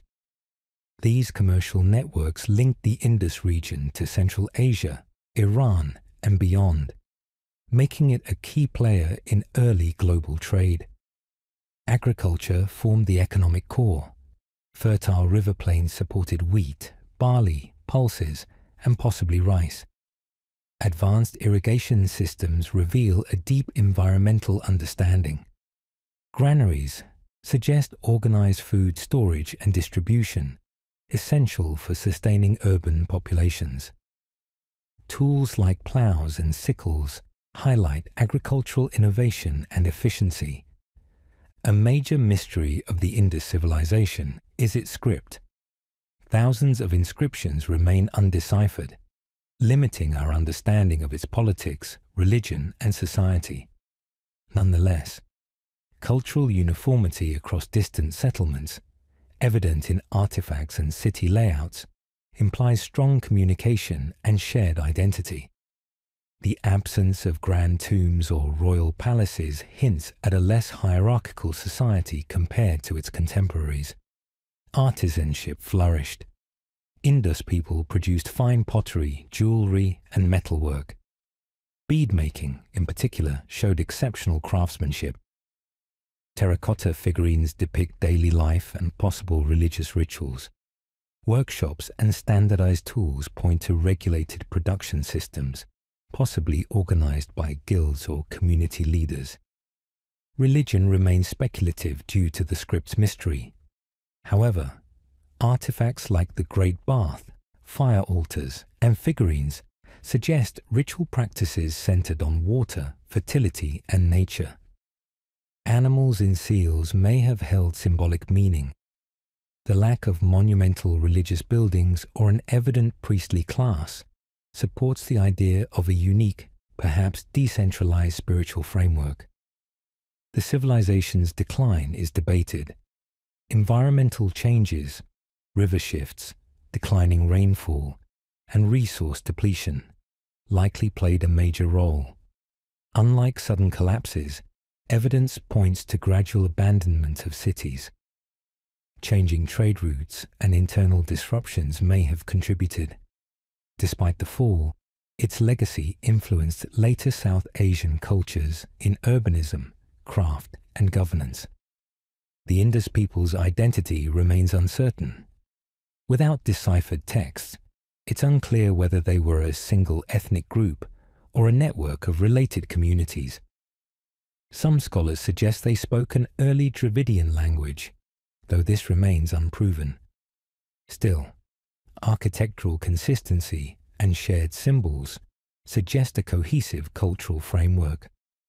Governance structures remain elusive. The consistent urban planning and standardized artifact production indicate coordinated administration. However, there is little evidence of centralized kingship or widespread warfare. The absence of fortifications or large armies points to a society that may have emphasized order through cooperation rather than coercion. Women's roles in the Indus society are difficult to determine, but artistic depictions suggest they held cultural and possibly religious importance. Female figurines with ornate dress may represent goddesses or respected women. The lack of monuments glorifying male rulers suggests a social structure not centered on dominant individual power. Rediscovered in the 20th century, the IVC transformed our understanding of early South Asia. Excavations revealed an advanced civilization with over 1,000 sites, countering the notion that complex urban life began solely in the West. The Indus Valley is now firmly recognized as a cornerstone of ancient human development. Modern techniques like satellite imagery, DNA studies, and isotope analysis are unlocking new details about the Indus world. These tools help trace trade patterns, environmental adaptation, and population movements. They continue to refine our view of this complex, adaptable civilization. The IVC's significance in South Asian history is profound. It laid early foundations in urban planning, agriculture, and social organization. Though direct links to later Indian cultures remain unclear, its influence persists in enduring values of cleanliness, community living, and craftsmanship. Despite its mysteries, the Indus Valley civilization remains a beacon of human creativity and adaptability. Its silent script, balanced cities, and enduring legacy continue to inspire curiosity and respect. As research progresses, the story of this ancient South Asian giant becomes clearer and ever more remarkable. Ancient Egypt's ties with Mesopotamia. The civilizations of ancient Egypt and Mesopotamia, though geographically separated by deserts and seas, were never fully isolated. Their long-standing ties, rooted in trade, diplomacy, and the transmission of ideas, formed a subtle yet powerful thread in the fabric of early human history. Nestled along the Nile and the Tigris-Euphrates respectively, both cultures emerged in the 4th millennium BCE and developed parallel advancements in writing, architecture, and governance. While each had its own trajectory, archaeological and textual evidence reveals a pattern of interaction that enriched both civilizations. Artifacts from both regions point to early contact. Mesopotamian cylinder seals, pottery, and lapis lazuli have been found in Egyptian contexts, while Egyptian materials like gold and ivory appear in Mesopotamian sites. These discoveries suggest long-distance trade routes, possibly overland through the Levant or maritime, across the Red Sea and Persian Gulf. Such exchanges weren't limited to goods. Alongside materials likely came knowledge, artistic ideas, and administrative practices that shaped early statecraft. Trade was a major conduit for this interaction. Egypt, rich in natural resources, could supply the Mesopotamian world with precious metals, gemstones, and grain. In return, Mesopotamia provided textiles, cedar wood, and technological innovations. The Levant acted as a key intermediary, enabling the exchange of both material and cultural capital. Merchants, envoys, and artisans likely carried more than just products. They carried concepts, from architectural motifs to symbols of royal authority. Both regions developed distinctive writing systems, cuneiform in Mesopotamia and hieroglyphics in Egypt, yet both served similar purposes, recording economic transactions, religious rites, and royal decrees. Though the scripts differ in form, the bureaucratic functions they fulfilled were strikingly alike. Seals and tablets in both cultures ensured property rights and administrative control. This similarity may indicate mutual awareness or parallel solutions to the challenges of growing complex societies.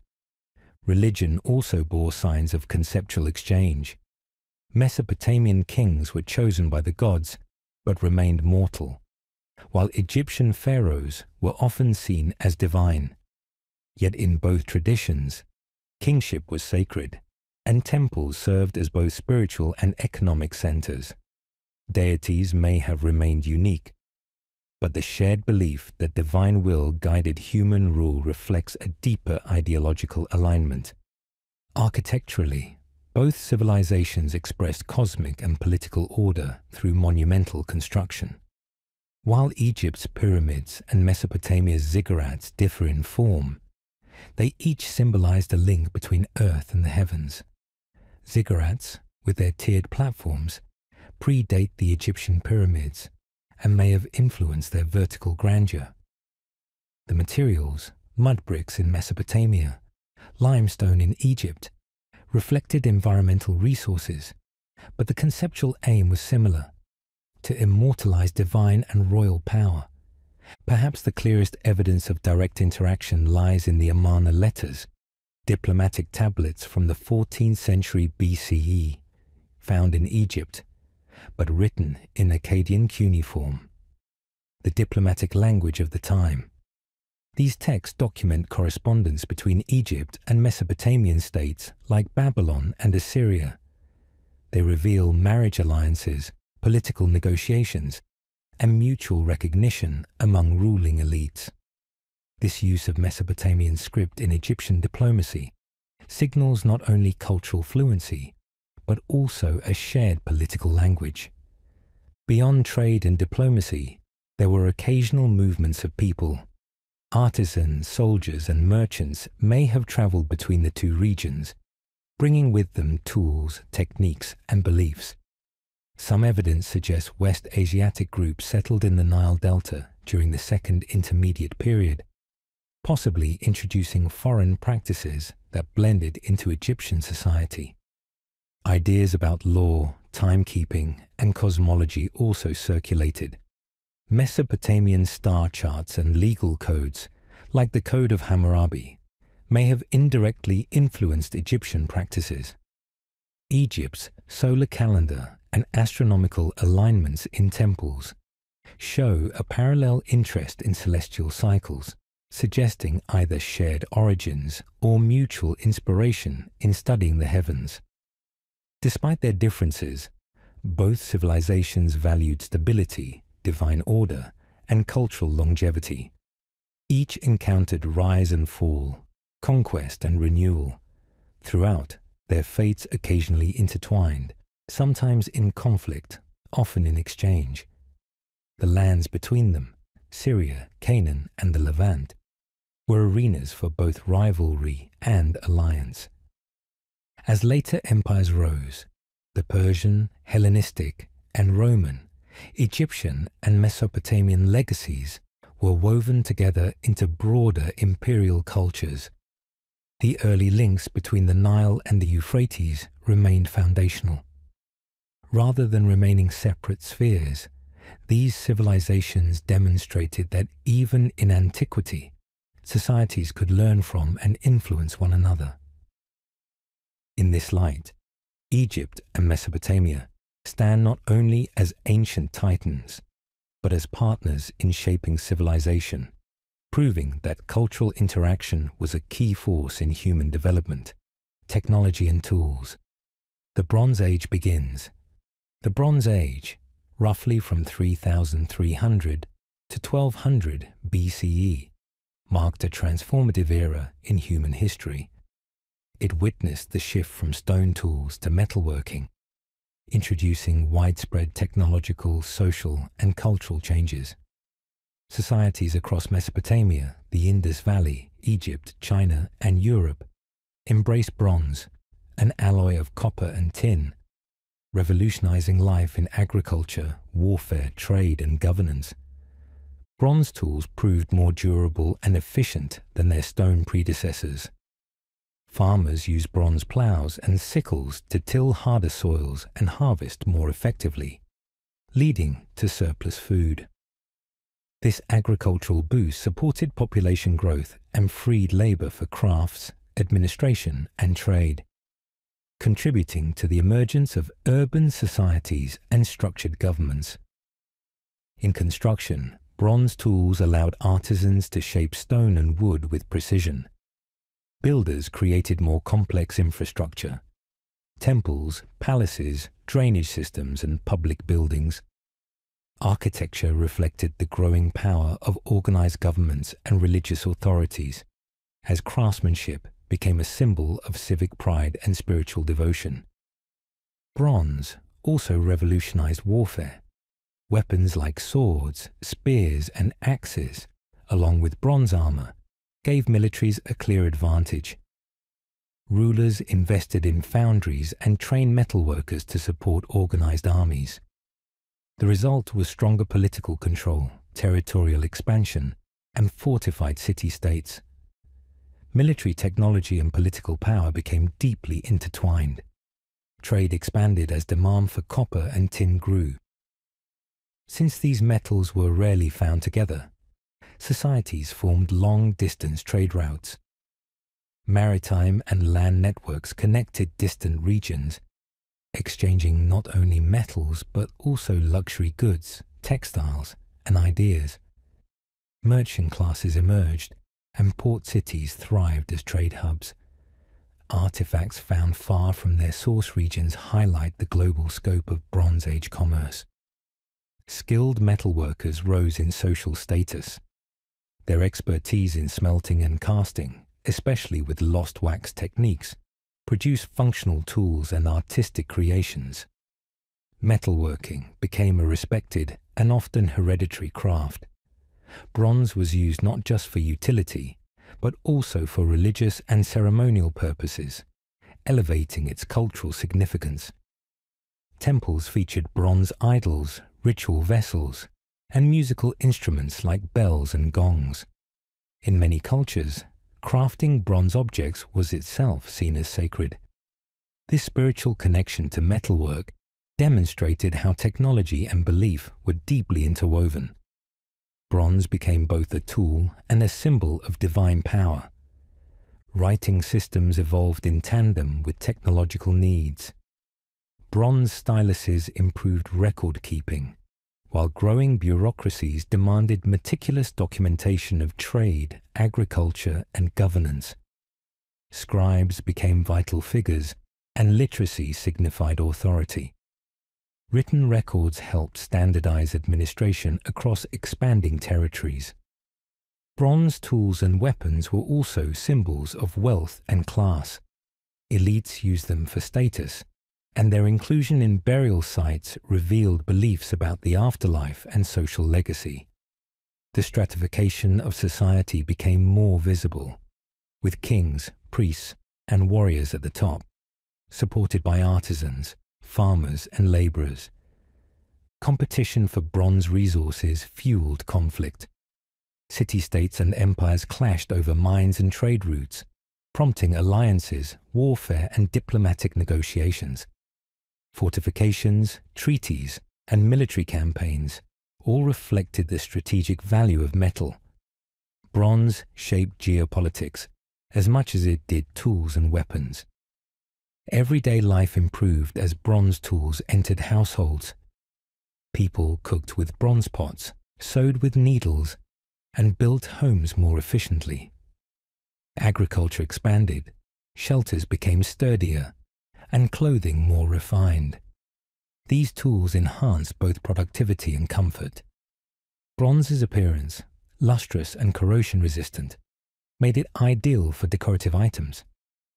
Jewelry, religious icons, and ceremonial objects reflected status, identity, and belief. In myth, gods and heroes wielded bronze weapons, linking the material to strength, resilience, and divine favor. Cities grew more sophisticated, enabled by bronze tools. Planners built aqueducts, roads, and sewage systems. In rural areas, bronze tools allowed for agricultural expansion, linking countryside production to urban consumption in a tightly interwoven economy. Bronze also advanced measurement and timekeeping. Tools like balances and surveying rods standardized trade and construction, enabling taxation and fair commerce. These technologies helped establish complex bureaucracies and enforce societal norms. Maritime technology improved. Bronze tools enabled better shipbuilding, expanding trade and cultural exchange. Diplomacy flourished, with rulers exchanging finely crafted bronze gifts as symbols of peace and alliance. Artisans shared techniques across regions, spreading metallurgy knowledge. This exchange laid foundations for scientific thought. Healthcare advanced modestly too, with bronze surgical instruments allowing for rudimentary procedures in elite or military settings. Temple schools trained scribes in writing, mathematics, and record-keeping. Bronze writing tools became vessels of knowledge transmission, ensuring continuity across generations. Education became key to preserving and advancing technology and culture. In war, worship, and daily labor, bronze reshaped human civilization. It structured cities, powered armies, elevated artistry, and symbolized order. The Bronze Age redefined what it meant to live in an interconnected, technologically driven society, one where tools didn't just build things but built civilizations. Art and symbolism, carvings, seals, and statues. Art and symbolism have accompanied human civilization since its inception. Across time and cultures, people have used carvings, seals, and statues not only for decoration, but to express identity, belief, and authority. These expressions go beyond aesthetics. They serve as visual languages, embedding social, political, and spiritual meaning into enduring materials. Each artifact, whether engraved in stone or cast in bronze, offers a glimpse into ancient thought and culture. Carvings were among the earliest forms of symbolic art. Prehistoric engravings in caves, such as Lascaux in France or Bhimbetka in India, date back tens of thousands of years. These images, depicting animals, hunts, and celestial patterns, functioned as tools for communication, ritual, and education. Carvings preserved memory, conveyed myth, and connected humans to the spiritual realm. becoming vital cultural artifacts. In ancient civilizations, carvings grew in complexity. In Mesopotamia, steles and palace walls bore cuneiform inscriptions celebrating conquests and divine laws. In Egypt, hieroglyphics covered temples and tombs, narrating royal deeds and religious narratives. These were not just records but spiritual conduits, where each symbol carried deep meaning and purpose. In the Indus Valley, carvings appeared as seals, small, intricately designed objects likely used for trade and ritual, featuring animals, geometric patterns, and an undeciphered script. These seals reflect a symbolic system rooted in social and spiritual life. The recurring unicorn motif, for instance, hints at an iconography with broad cultural significance. Seals were not merely practical, they held symbolic authority. In Mesopotamia, cylinder seals rolled across clay to leave elaborate scenes of mythology and kingship. These images validated ownership, invoked divine protection, and conveyed legitimacy.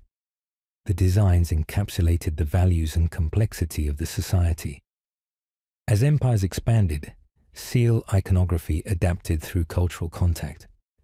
The Achaemenid Empire, for example, combined Mesopotamian, Egyptian, and Greek styles into a hybrid symbolic language. Far from losing meaning, this blend enriched the visual vocabulary and allowed broader communication across regions. Statues, unlike portable seals, dominated public and ceremonial spaces. They gave form to gods, rulers, and ideals. From the towering figures of Ramses II at Abu Simbel to the serene Buddhas of Gandhara, these works embodied permanence, presence, and reverence. Their craftsmanship and scale aimed to inspire awe and loyalty. In Greece and Rome, sculpture emphasized realism and humanism. Statues of gods, leaders, and mythological figures captured ideal forms, conveying virtues like strength, piety, or justice. Poses, gestures, and expressions were carefully chosen to communicate specific traits, serving both as artistic celebration and cultural instruction. In Asia, particularly within Hinduism and Buddhism, statues were imbued with sacred power. Deities with multiple arms or symbolic items represented cosmic functions. These figures guided meditation and devotion, with each detail holding philosophical or spiritual meaning. Crafting them required both technical skill and ritual knowledge. In Mesoamerica, cultures like the Olmec, Maya, and Aztecs used statues and carvings for civic and religious expression. The Olmec heads, carved from basalt, likely honored rulers or ancestors. Maya carvings combined imagery with glyphs, preserving history and cosmology. These artifacts merged the sacred and the political in stone. African art used statues and carvings to embody ancestors, authority, and cosmic balance. Made from wood, bronze, and ivory, these pieces were central to ceremonies and identity. The Benin bronzes, for instance, captured court life and mythology with intricate detail, reinforcing lineage and divine right. In medieval Europe, religious symbolism defined artistic expression. Cathedrals featured carvings and statues that taught biblical stories to largely illiterate populations. Figures of saints and angels were not decorative. They were visual theology, intended to inspire faith and instruct. During the Renaissance, classical ideals merged with Christian belief. Artists like Michelangelo crafted statues that combined physical beauty with spiritual insight. These works expressed the belief that art could elevate the soul and reflect divine truth through human form. In Islamic cultures, where figural art was often restricted, symbolism emerged in geometric patterns, calligraphy, and arabesques. Carvings in mosques and palaces embodied divine principles through abstraction. Seals bore verses and sacred names, reinforcing religious devotion and cosmic unity. Art also served political ends. Monarchs commissioned statues, arches and seals to assert power and shape public memory. These monuments declared legitimacy and projected continuity. Through them, rulers linked themselves to divine and historical traditions. Today, the legacy of these symbols endures. National emblems, public statues, and memorials echo ancient forms. Though materials and meanings have evolved, carvings, seals, and statues still bridge past and present, expressing who we are and what we value. Language evolution, from cuneiform to alphabet. Language is one of humanity's most transformative tools, shaping civilization, preserving culture, and transmitting knowledge across generations. The journey of writing, from early scripts to modern alphabets, reflects the human need to document, communicate, and formalize ideas in increasingly complex societies. The earliest known writing system is cuneiform, developed by the Sumerians around 3200 BCE in Mesopotamia. Initially used for trade and agriculture records, it began as pictographs and evolved into wedge-shaped impressions made on clay tablets. This transition from oral to written communication allowed events, contracts, and laws to be preserved in permanent form. Around 3100 BCE, Egyptian hieroglyphics emerged. Combining logographic and phonetic symbols, they expressed both concrete and abstract ideas. Used in religious texts and monumental inscriptions, they required specialized scribes. Though visually distinct from cuneiform, hieroglyphics similarly reinforce social order and institutional memory. In the Indus Valley, a script appeared by 2600 BCE on seals and pottery. Though still undeciphered, it reveals the presence of literacy and standardized symbols. The brevity and lack of bilingual texts have hindered understanding, but it shows early civilizations sought to codify communication for both functional and ceremonial purposes. In China, writing began around 1200 BCE during the Shang dynasty. Oracle bone inscriptions evolved into a system of logograms still in use today. Chinese characters represent words or morphemes, requiring memorization, but allowing continuity across time and dialects. This script supported governance and culture for millennia. A major breakthrough occurred with the Phoenician script around 1050 BCE. Using symbols for consonant sounds, it simplified writing, making literacy more accessible. This phonetic system spread through trade and inspired future alphabets. The Phoenician script's efficiency revolutionized communication and commerce. The Greek alphabet, adapted from the Phoenician script around the 8th century BCE, introduced vowels. This innovation allowed for more accurate representation of speech and enabled the recording of literature, philosophy, and science. The Greek system later influenced the development of the Latin alphabet. The Latin script, derived through Etruscan adaptations of Greek, spread across Europe with the expansion of the Roman Empire. Its simplicity and adaptability allowed it to evolve and accommodate new languages. Today, it forms the basis of most Western writing systems.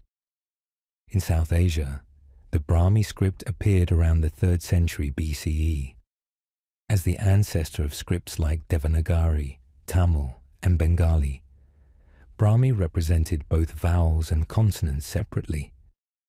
Used in religious and administrative contexts, it enabled writing in diverse languages across India and Southeast Asia. Writing systems also emerged from religious contexts. Hebrew, Aramaic, Syriac, and Arabic scripts carried sacred texts and philosophical thought. the Arabic script developed by the 4th century CE, supported a rich literary and scientific tradition. Adapted to many languages, it spread widely through Islam's expansion. The rise of monotheistic religions elevated the importance of written texts. Scripts became vehicles for transmitting sacred doctrine and spiritual identity. As religious communities grew, so did the need for standardized, accessible writing systems. During the medieval period, alphabets continued to evolve. In Europe, the Latin script was refined with new characters and punctuation. In the East, Chinese calligraphy flourished. The invention of movable type in China and later Gutenberg's printing press in 15th century Europe revolutionized the dissemination of written knowledge. Printing made literacy more widespread and standardized spelling, grammar, and vernacular usage. The digital revolution has once again transformed writing. Alphabets, particularly Latin-based, now serve as interfaces for technology. Unicode, a universal character encoding standard, encompasses thousands of characters from global scripts, enabling digital communication in almost every language. Each stage of writing's evolution, from pictographs to phonetic alphabets, represents a cumulative human achievement. Writing systems developed through cultural exchange, conquest, trade, and migration. They reflect both the diversity and the shared impulse to communicate, remember, and innovate. The ingenuity behind early scripts laid the groundwork for today's literacy and global connectivity. Writing allowed for the codification of law, centralization of power, and expression of spiritual beliefs. It enabled histories to be recorded, sciences to be shared, and cultures to flourish. Today's alphabets carry this legacy forward. Whether in printed books, handwritten notes, or typed messages, writing remains central to human connection. From cuneiform's first marks in clay to text on digital screens, the evolution of language mirrors the evolution of civilization itself, war and defense, armies, wars, and strategy. Throughout history, war and defense have shaped civilizations, defined borders, and redirected the trajectory of nations. From primitive tribal skirmishes to modern warfare, military tools, tactics, and philosophies have evolved alongside technology and political development. Central to this evolution is the dynamic between offensive force and defensive strategy, an interplay that has inspired standing armies, fortified cities, and refined doctrines of war. In the ancient world, warfare often revolved around survival, land, and power. Armies were composed of citizen soldiers, conscripts, or elite warriors trained in basic weapons like spears and bows. While early forces lacked advanced technology, they compensated through discipline and ingenuity. As societies centralized, standing armies emerged as tools of both conquest and stability, projecting authority internally and externally. Walls became critical expressions of defensive innovation. Beyond mere fortifications, they embodied a civilization's will to resist invasion. From Mesopotamian ramparts to the Great Wall of China, defensive architecture included towers, gates, and moats. These features were designed not only to deter, but also to provide tactical advantages during sieges. Though costly, walls served as strategic assets, protecting populations and preserving sovereignty. Strategy matured alongside military expansion. Leaders realized that strength alone did not guarantee victory. Success depended on planning, deception, and foresight. Ancient texts, like Sun Tzu's The Art of War, emphasized psychological and adaptive warfare. Managing supply lines, exploiting terrain, and maintaining morale became vital components of command. Strategy extended into diplomacy and information control, blurring the lines between war and politics. As empires rose, warfare became more complex. Armies grew in size and diversity, incorporating infantry, cavalry, archers, and engineers. The Roman legions exemplified military organization. Well-drilled, well-equipped units supported by roads, forts, and logistics.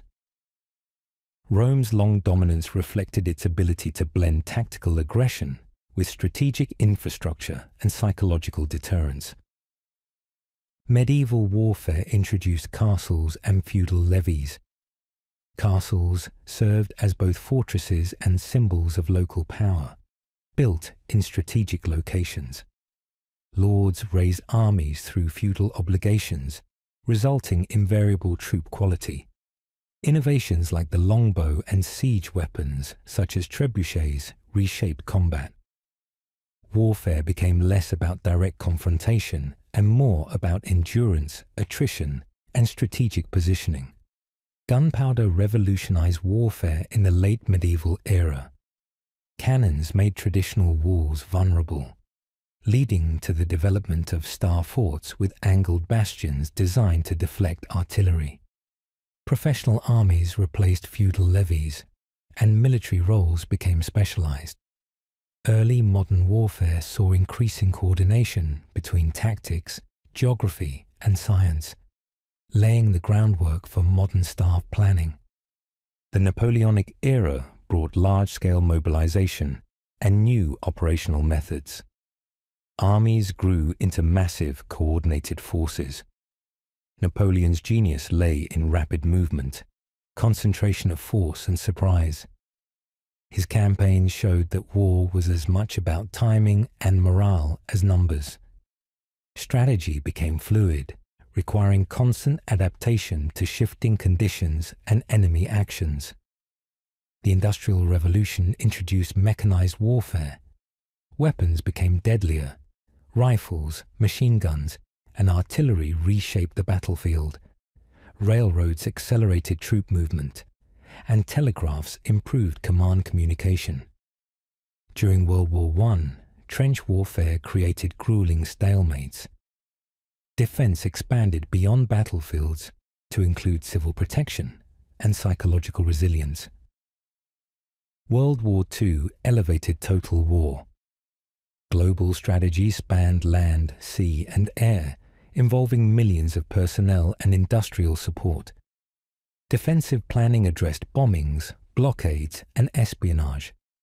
Innovations like radar, code breaking, and nuclear weapons introduced new strategic dimensions. Blitzkrieg tactics and air power undermined static defenses like the Maginot Line, emphasizing flexibility and speed. In the Cold War, deterrence and indirect conflict replaced direct confrontation.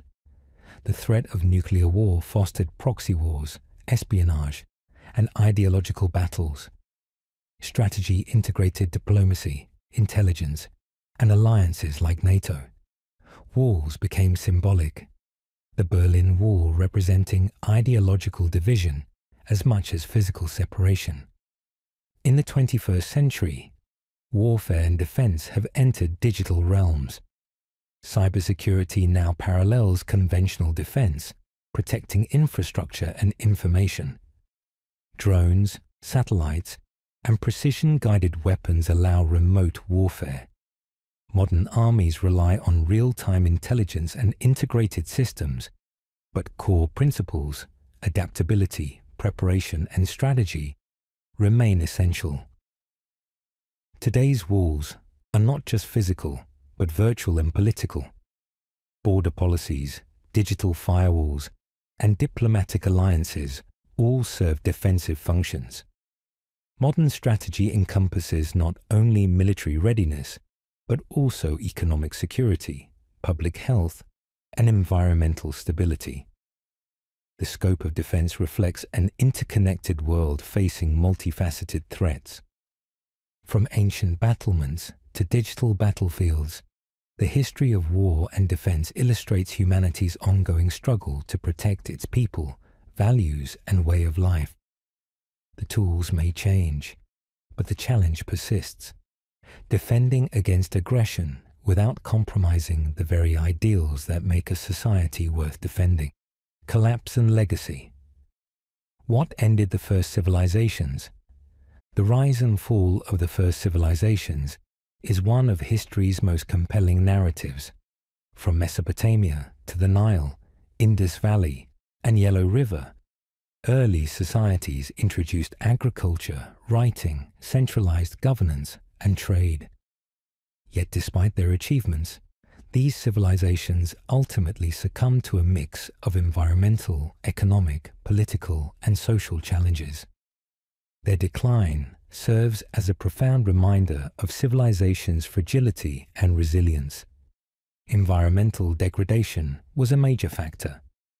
In Mesopotamia, over-irrigation caused soil salinization, reducing agricultural productivity. In the Indus Valley, changing river courses and prolonged droughts disrupted settlements like Mohenjo-daro and Harappa. Similar shifts in monsoon patterns likely undermined food supplies. These changes transformed once thriving cities into abandoned ruins. Economic vulnerability played a parallel role.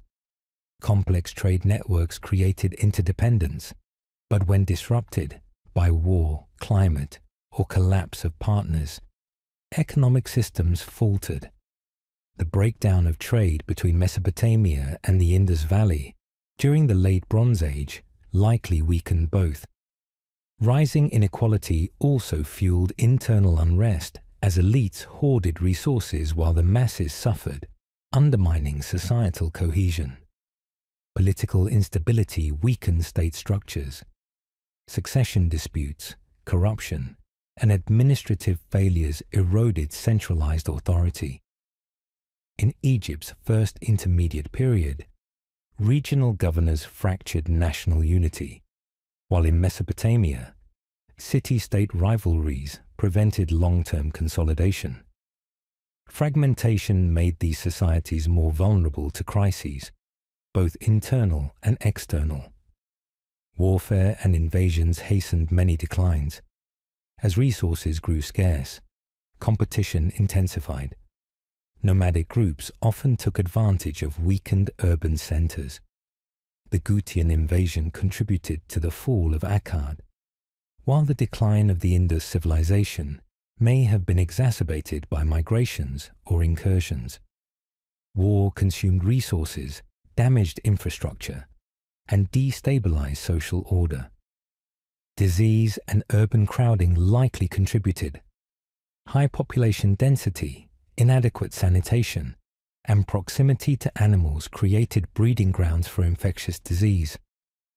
Though direct evidence of pandemics is scarce, sudden population declines and mass abandonment suggest outbreaks may have played a role, further weakening societies already under stress. Social unrest grew as economic inequality and political failures intensified.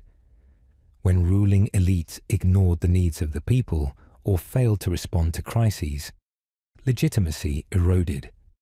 Religious institutions, once sources of stability, could become targets of blame.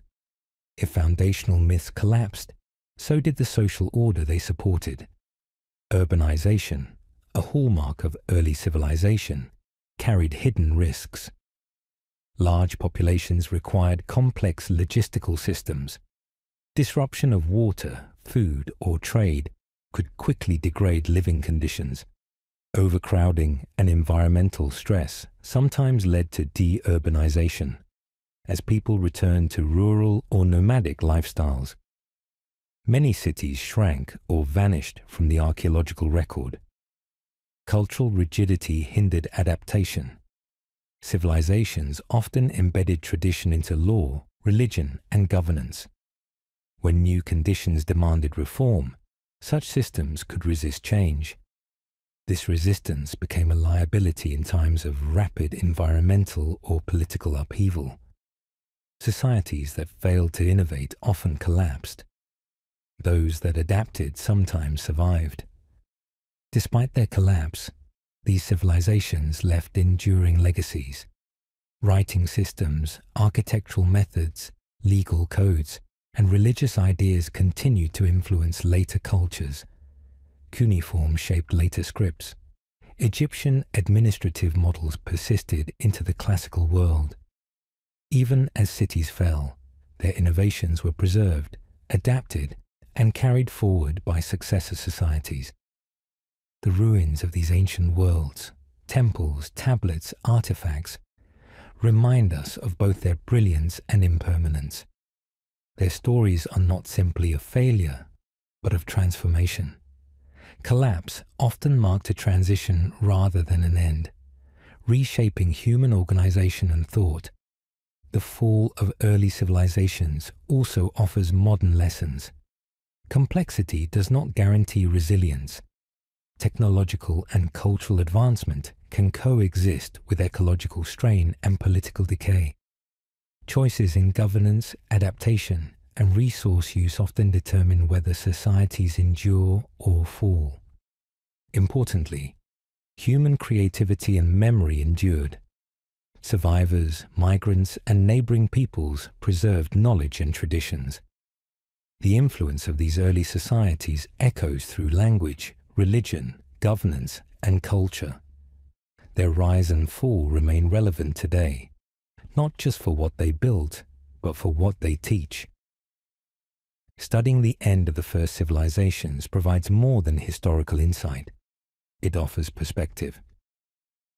As we face modern challenges like climate change, inequality, and social polarization, their stories serve as both a warning and inspiration. Though those civilizations ended, their ideas, struggles, and innovations remain a part of our shared human journey. How the oldest civilizations shaped the modern world. The foundations of modern society rest firmly on the innovations of the world's oldest civilizations. From Mesopotamia and Egypt to the Indus Valley and ancient China, these early cultures pioneered essential developments in governance, technology, culture, and thought. Their legacy lives not only in ruins and relics, but in the systems, institutions, and ideas that shape everyday life today. One of their most enduring contributions was the concept of organized governance. The Code of Hammurabi in Mesopotamia, one of the first written legal systems, established the principle that law could be recorded and applied uniformly. This idea, governing through transparent codified rules, continues to define legal systems worldwide, anchoring justice in consistency and accountability. Agricultural innovations also transformed human life. Irrigation systems in Mesopotamia and along the Nile allowed early farmers to cultivate surplus crops, supporting growing populations and enabling the rise of cities. The idea of surplus production led to labor specialization, trade, and the first structured economies, concepts at the heart of today's global commerce.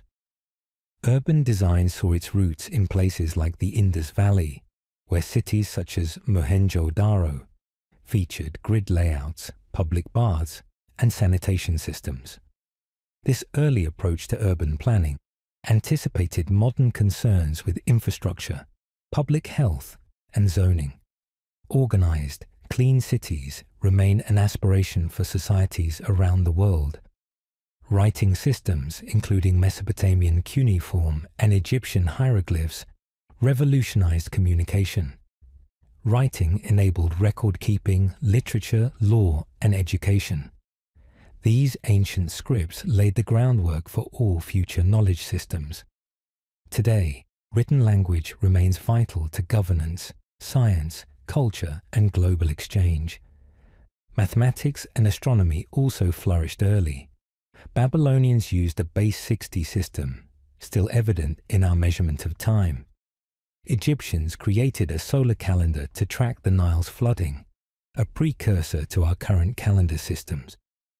These advances made planning, agriculture, and navigation more precise, tools still indispensable today. Religious and spiritual frameworks, though diverse in expression, introduced ethical codes and metaphysical thought that continue to influence modern ideologies.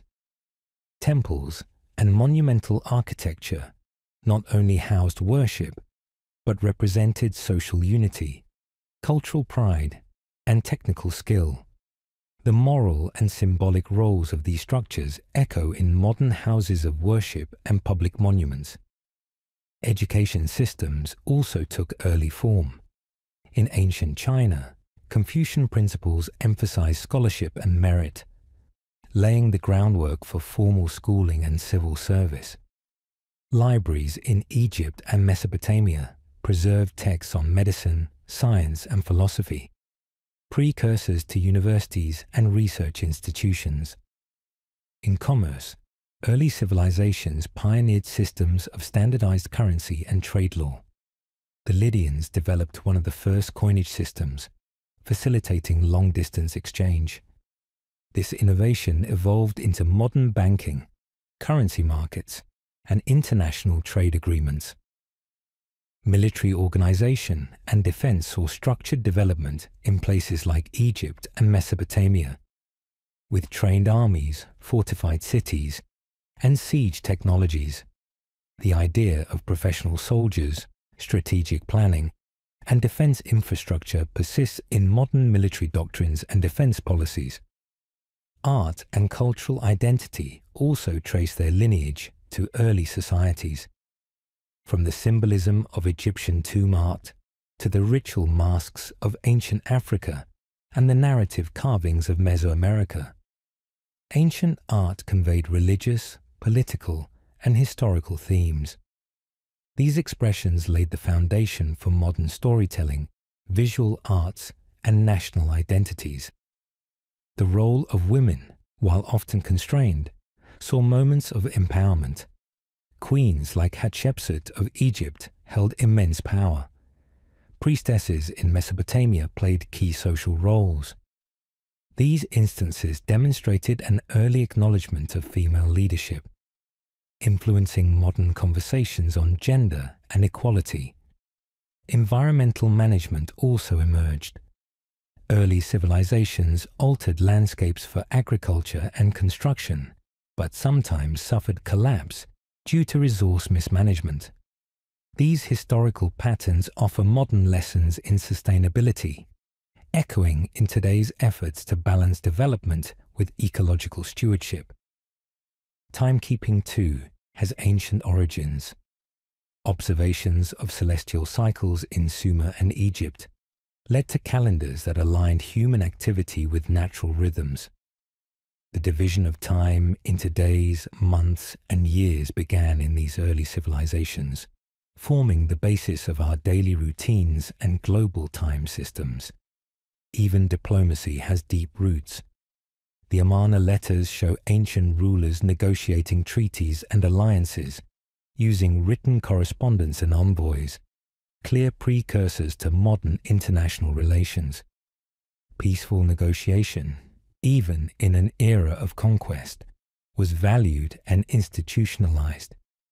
In sum, the world's oldest civilizations shaped the human experience in ways that remain foundational. Their advances in governance, science, trade, art, and philosophy continue to inform the structures, values, and ambitions of contemporary life.